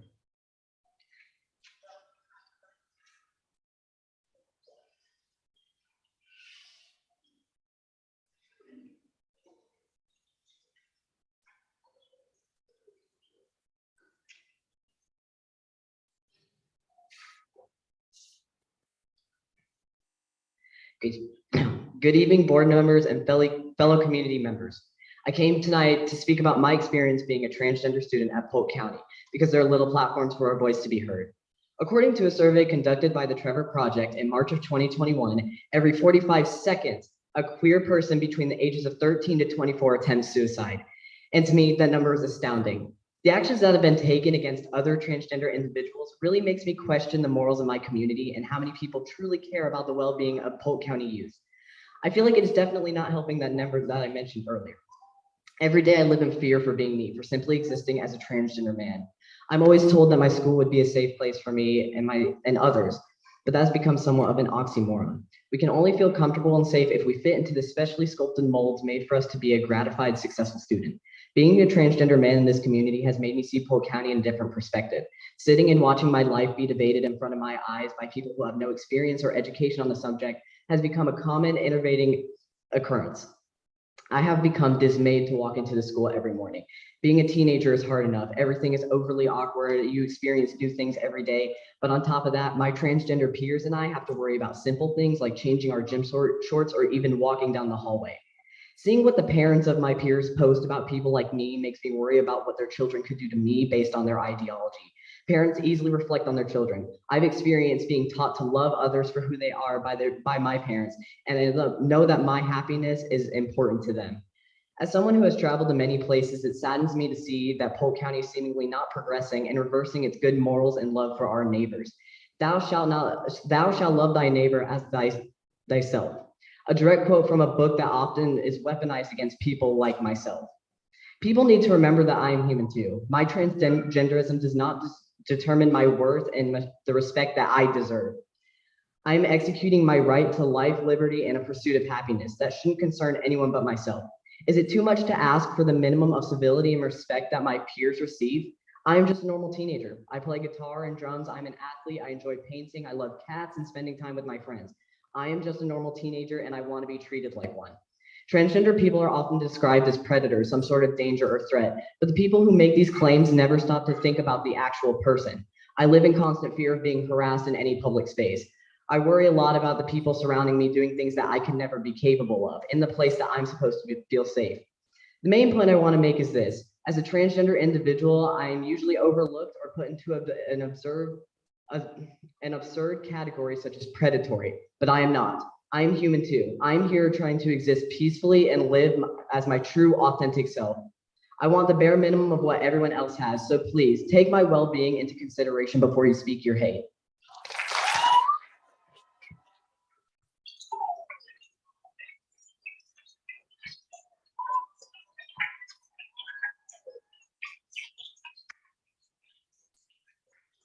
Next, we have Amber Hall.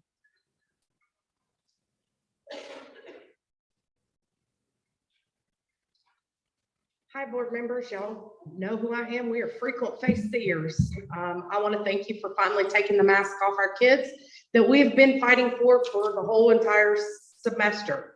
Since school started back, all we've asked for is for a choice for our kids to be parents to our children. I do want to reiterate something. So y'all keep talking about the toolkit was requirements and requirements this. The Secretary of DHHS sent a letter to Senator Ballard, Deanna Ballard, that said that this toolkit is not legally enforceable and that it was a strong recommendation. So the next time that you see something come across your desk that the majority of your community doesn't want, maybe look into that. Us parents are researching this. We have given you this information. So not always does everything that comes across to you, just because it comes from DHHS, does it mean it's legal. It was a recommendation per the North Carolina DHHS secretary.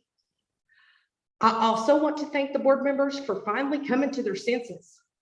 I don't know why, I don't know how come, all of a sudden now that y'all are getting backbones and deciding wanting to do what's best for your county. But I want to call a bunch of y'all hypocrites, because I've seen a bunch of y'all out in public without your masks on in groups together. I know some of y'all had service done at your houses by technicians. Y'all didn't make your technicians wear masks. Thank you. Have a nice day.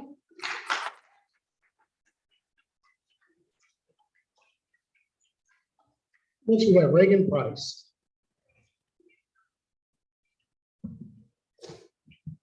Hello, board. I was a student at Polk County Middle School, but I will get into that later. First, schools during this pandemic are making our kids sicker than ever before. Increased sanitation, masking, and physical distancing are creating long-term ramifications on our children. Developing immune system, sanitizing, playing outside, and exposure to germs strengthens the child's immune system, immunity against future allergies, immune disorders such as asthma, eczema, Crohn's, and many more. Too much sanitization can alter the diversity of the of a child's microbiome, affecting the health of their digestive tract.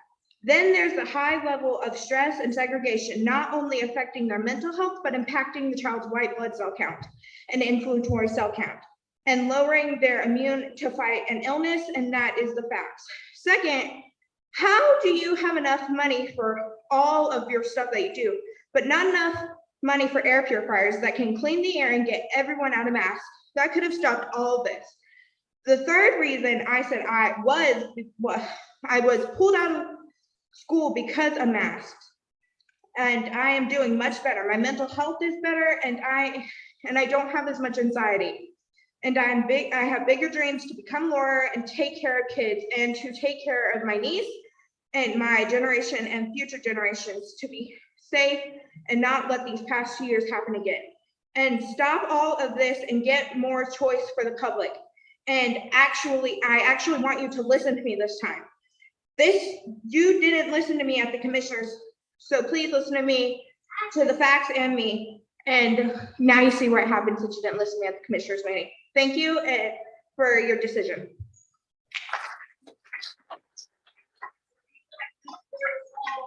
Next, we have Amy Correll. Hello, my name is Amy Correll. I'm a Polk County citizen and taxpayer. I'm a member of the Congregational Church in Tryon, an open and affirming congregation of the UCC. We're passionate about God. We're passionate about Jesus. We're passionate about loving our neighbors and justice and inclusion. I was very interested in Ms. Haley's presentation about counseling for students, because they sure need it. They need help. I hope you can get the staffing required to give these kids the help that they need in these very difficult times. I hope the board supports its trans students. I stand with the trans students, as well as I stand with others in the LGBTQ+ community. No one should be harassed, heckled, or bullied as they try to navigate the difficult journey of self-discovery and identity. Thank you.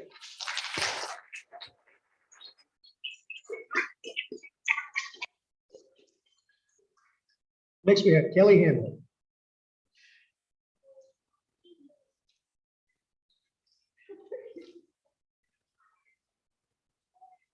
Hey, everybody. I am the leader of the Peace Group, the public advocacy group that is comprised of about 350 Polk County citizens. And we just wanted to let you guys know that we appreciate all the work that you have put in, all the extra hours that you've put in. Not everybody here is unhappy, and we're not all offering idle threats and adding extra chaos to everybody's life. So we just wanted to let you know that we appreciate everything that you guys have done. And we know that there's been a lot of extra noise, and that you put your head down and continue to do your job and kept our kids safe. And hopefully, you know, the pandemic will be coming to an end. Typically, from what I've heard from trained medical and credentialed professionals, that pandemics typically last about 3 years. So, you know, it's been a test of all of our patience, and a lot of us really appreciate your work. Thank you.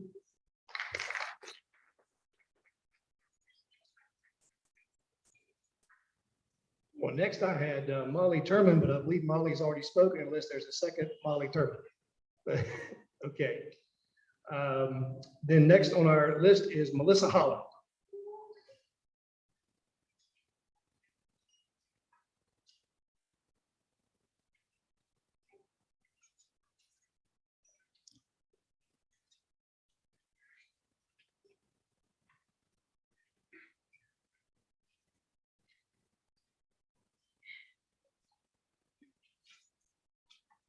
So what you've been doing is unconstitutional and illegal actions. No one has threatened you either. But let me remind you of the oath that you all took. I have copies. You have your own copies. I also emailed you to the Department of Health, the Secretary of Department of Health and Human Resources, Mr. Kinsley's, about the toolkits. As Amber spoke about earlier, it is a strong recommendation, and we have been telling you this for a long time now.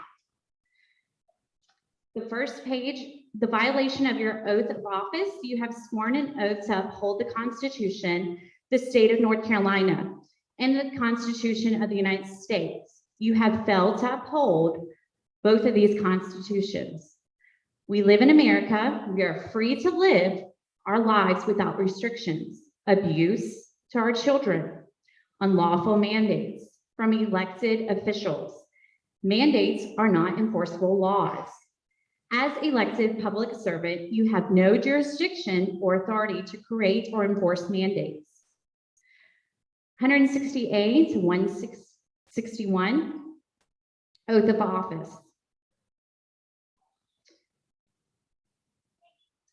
The state constitution of North Carolina does require that each student in all school systems have the opportunity to receive a sound and basic education in our public schools. The Supreme Court also held that the Constitution requires the state to ensure that each and every child, regardless of age, need, or district, has access to a sound basic education in public schools. That has not been happening for the last 23 months, and you will be held accountable. This has not happened in Polk County. Quarantining healthy children can no longer happen. It was happening illegal. We were voluntarily quarantining our own children. Also, your code of ethics for school board members, go read it. Also, the removal of your board members. Please go read that. You need to know it in your own policy book.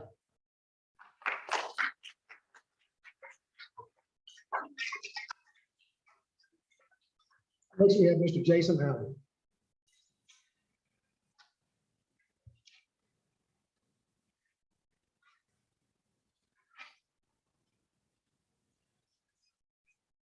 Well, I come here not to speak hate. I'm Jason Allen, Green Creek area. I am running for the board, just to make it clear.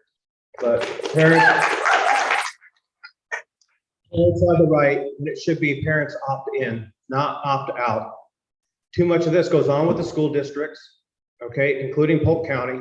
We've seen it in San Diego. We see it here now happening, and this is where you guys continually take away parents' rights, and it's not right.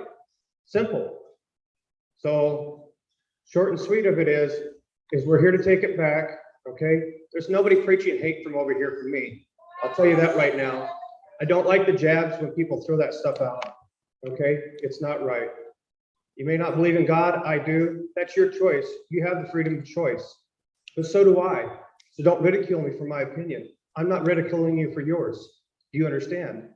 This goes for the board as well. We've had the right of our choice. And you think it's right for you to take it away from us? You think it's right for the teachers to belittle us to our children?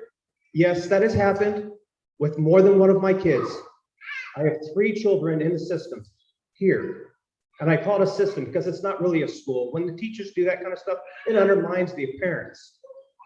We're the one that raises them. We're the ones that have the right to make our decision on what's best for them. You don't have the right to take that away from me. You don't have the right to take it away from my wife either, or any other parents. Once again, my name is Jason Allen. Thank you, and I am running for Green Creek.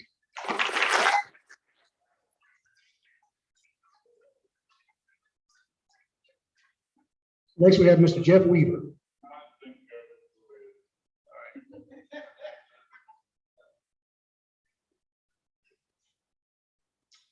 D. O'Brien.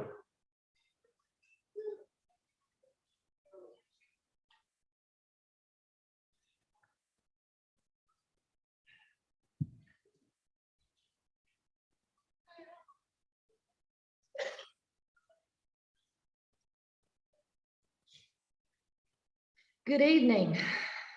Hello, Superintendent, School Board, my neighbors and community. My name is Dee O'Brien. I am running for School Board 2022 to represent the Sunnyview Coopers Gap area. I have lived here since 1994. We own our home and property. Our kids went through the school system. Some of you might know our daughter, Hannah. She is a uniquely designed individual. She set a state championship for this high school. Our son, Gabe, is in his last semester of school at UNC Charlotte. He will be a mechanical engineer. Hannah graduated Western Carolina. I feel led to be a part of this school board. I'm a registered Republican. I'm a moderate Republican, which means I embrace all backgrounds, all children. I'm a woman of faith. I also know that your faith sometimes should not lead you to fear. It should help you to be able to engage in conversations, not only with your community, but with things you don't understand. I thank each and every one of you sitting up there at that desk. I cannot imagine what it feels like to have people stand here and say things. I wonder if they realize that the only qualifications for running for office, school board, is to just be a registered voter and live in your district.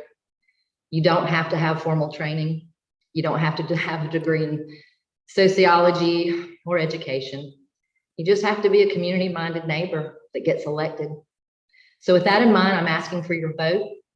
I support each and every kid in our school system, the teachers, everyone down the line. And it starts with your school superintendent. And as a school board member, all my job is to make sure that the superintendent is supported. And I have to tell you, he has more than support my kids. He has more than supported this county. I have met with him. I have asked him the hard questions. I feel very confident in how our system is running under Aaron Green. I look forward to being a part of this process. I'm excited. Thank you all for being here this evening. And thank you, school board. Appreciate your time.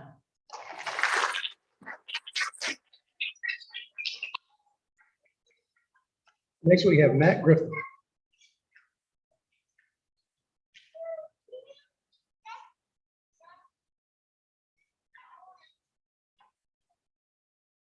Matt?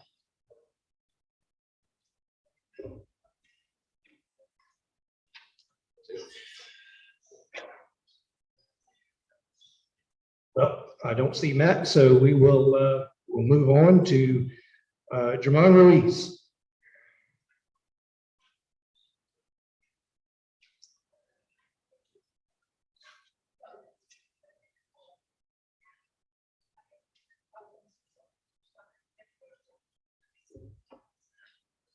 Hey, how you guys doing? Good evening, Mr. Green and the board. You know, contrary to popular belief, we do appreciate the teachers and everything that the school system does for the kids that makes them successful and set up useful skills for them after they leave here, like the CTE program, all the stuff you're doing with the STEM. That's all wonderful. We love that stuff. We want more of that. We want our kids to be education minded. And that's why we have concerns about things that don't belong in that space. For example, the question of critical race theory. We're being told that it's not being taught. I just got a note here. You know, in February of 2021, the board had a training at an equity online symposium where all of the key note speakers, I mean, they're dismantling institutional racism in education. Equity starts at the top. Dismantling racism, equity through access to high quality physical education. Prescribing the equity lens. Seats at the table, school board members' perspective on race and racism. It's a buzzword soup of CRT, you know, terminology. So how do we make sense of those two you know, ideas? We're being told one thing, and yet you're attending these trainings that seem to be contrary to that. It's in the February 2021 minutes. That's where I found it. So, you know, I've done quite a bit of studying the CRT myself, you know, and I'm not too proud of that, but, you know, it is a form of cultural Marxism where the economic forces are switched out for race, basically. And so we know Marxism doesn't lead us anywhere good, with 100 million deaths in this century alone. So, you know, I would love more clarity on that. And if you're not educated on that particular set of ideologies, I would invite you to please take a more critical analysis of these things, because they do creep in. And I can tell you, there are teachers that are embracing some of this ideology, and they're influencing our children. And as a parent, I should have a say in what influences my children are being exposed to in the classroom. And if that's radical, well, then I'm a radical, you know? Well, anyway, thank you and good night.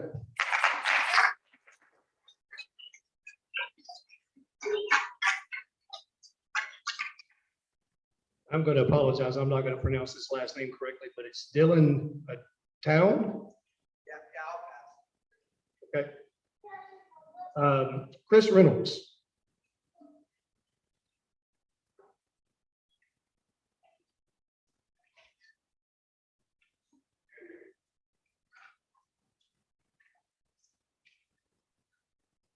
Hey, good evening, folks. I'll be real brief. It's been a tough 2 years for everybody, for the educators, the parents, all the folks in our community here. And you guys, I think, and the teachers have done a fine job. Both schools, you know, have remained near the top of the heap through this whole time. I've seen some of the struggles that teachers and parents have done firsthand, both from helping a child do online learning directly to working with teachers and tutoring students. So just wanted to say thank you, you know, and I would say thanks to the previous fellow who spoke. You know, that's the kind of civil, respectful discussion that we should be having here. So thank you all.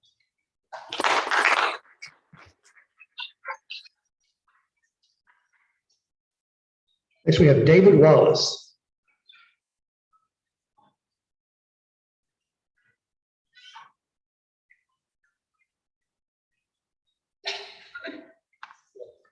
Okay, Neil Rogers. Victoria Strickland.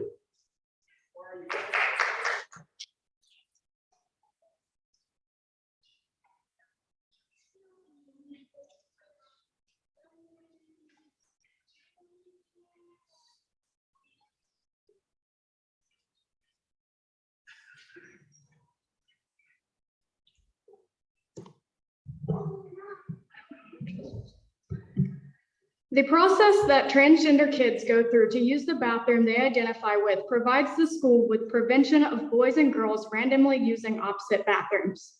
They have to provide medical information as well as have written recommendation from their therapist and provide proof of their consistency in identifying for at least a year. Some of my best friends are trans men and women, and I'm very concerned for their safety at this school. School, a place that is supposed to be safe, but unfortunately has failed the trans community, which wasn't a problem until parents and members of this community forcefully voiced their opinions.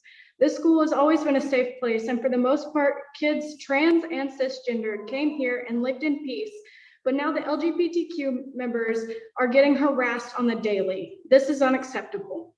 The LGBTQ plus community is not shoving their beliefs down your throats. They are simply living the life they want. I am a Christian and a member of the LGBTQ community, but not everyone is. And I believe that Christians are going too far and shoving their beliefs down our throats. If you are Christian and you are speaking against the rights of transgender children, take a step back and remember this. Who are you to place judgment upon another? According to the Bible, only God shall place judgment, and you are not God. We are not God. People aren't perfect, and we all have different opinions and beliefs, but one thing that we owe to every person is respect. Respect the people around you, no matter how they present, no matter what their sexuality is, and no matter their race. Everyone deserves respect to live and exist in peace. The fact that grown adults are so willing to hate on teenagers is absurd. Grow up and let us live the life we were meant to live. Thank you.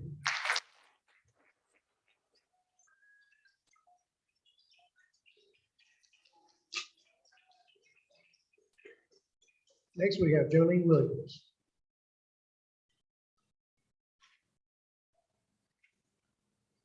Hello, my name is Jolene Williams, and tonight I just wanted to talk a little about, and I guess ask some questions which I know aren't going to be answered. I'll email them later tonight, but I kind of wanted to talk about this new virtual counseling.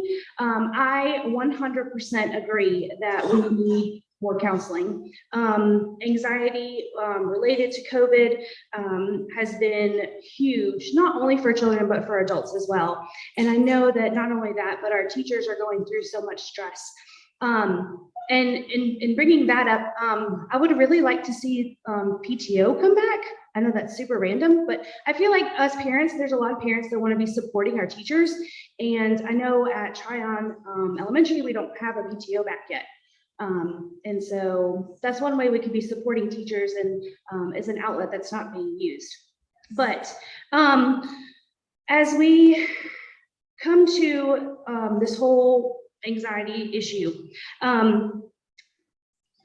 social distancing and masking has made us feel isolated, lonely, and has increased anxiety. And a way to cope with that is to unplug and be with people. And I understand that if we've tried to get counselors in person and it's not worked, but I think we need to try a little harder, because I don't think telling a child who feels lonely and anxious to go talk to a computer is the answer. I think that our kids are in front of computers and are doing so many virtual things that they're not getting the personal touch, the personal, seeing that smile. And I just wanted to let the board know, because we have talked and we've done the research saying that the toolkit was recommended. It was not legal, or it was just recommended. It was never required. That you're part of the problem. You're part of the problem is why we have all these kids that need counseling. You're part of the problem that why counselors have caseloads that they can't keep up with, because we've kept the kids masked. We've kept the kids social distance. And I'd like to point out tonight that we voted, or you voted, to not lift the masks unless we had been under 5% or a low rating for so many weeks. But all of a sudden, you guys, we're at 14%, but all of a sudden it's okay. Cooper said it was okay, so we're gonna lift all the masks. That should have been done a long time ago. And I'm going to hold you accountable for this. And I do want to see more counseling options be added through our ESSER funds. If we have them, we need to be using them for face-to-face counseling as well as virtual counseling. Thank you.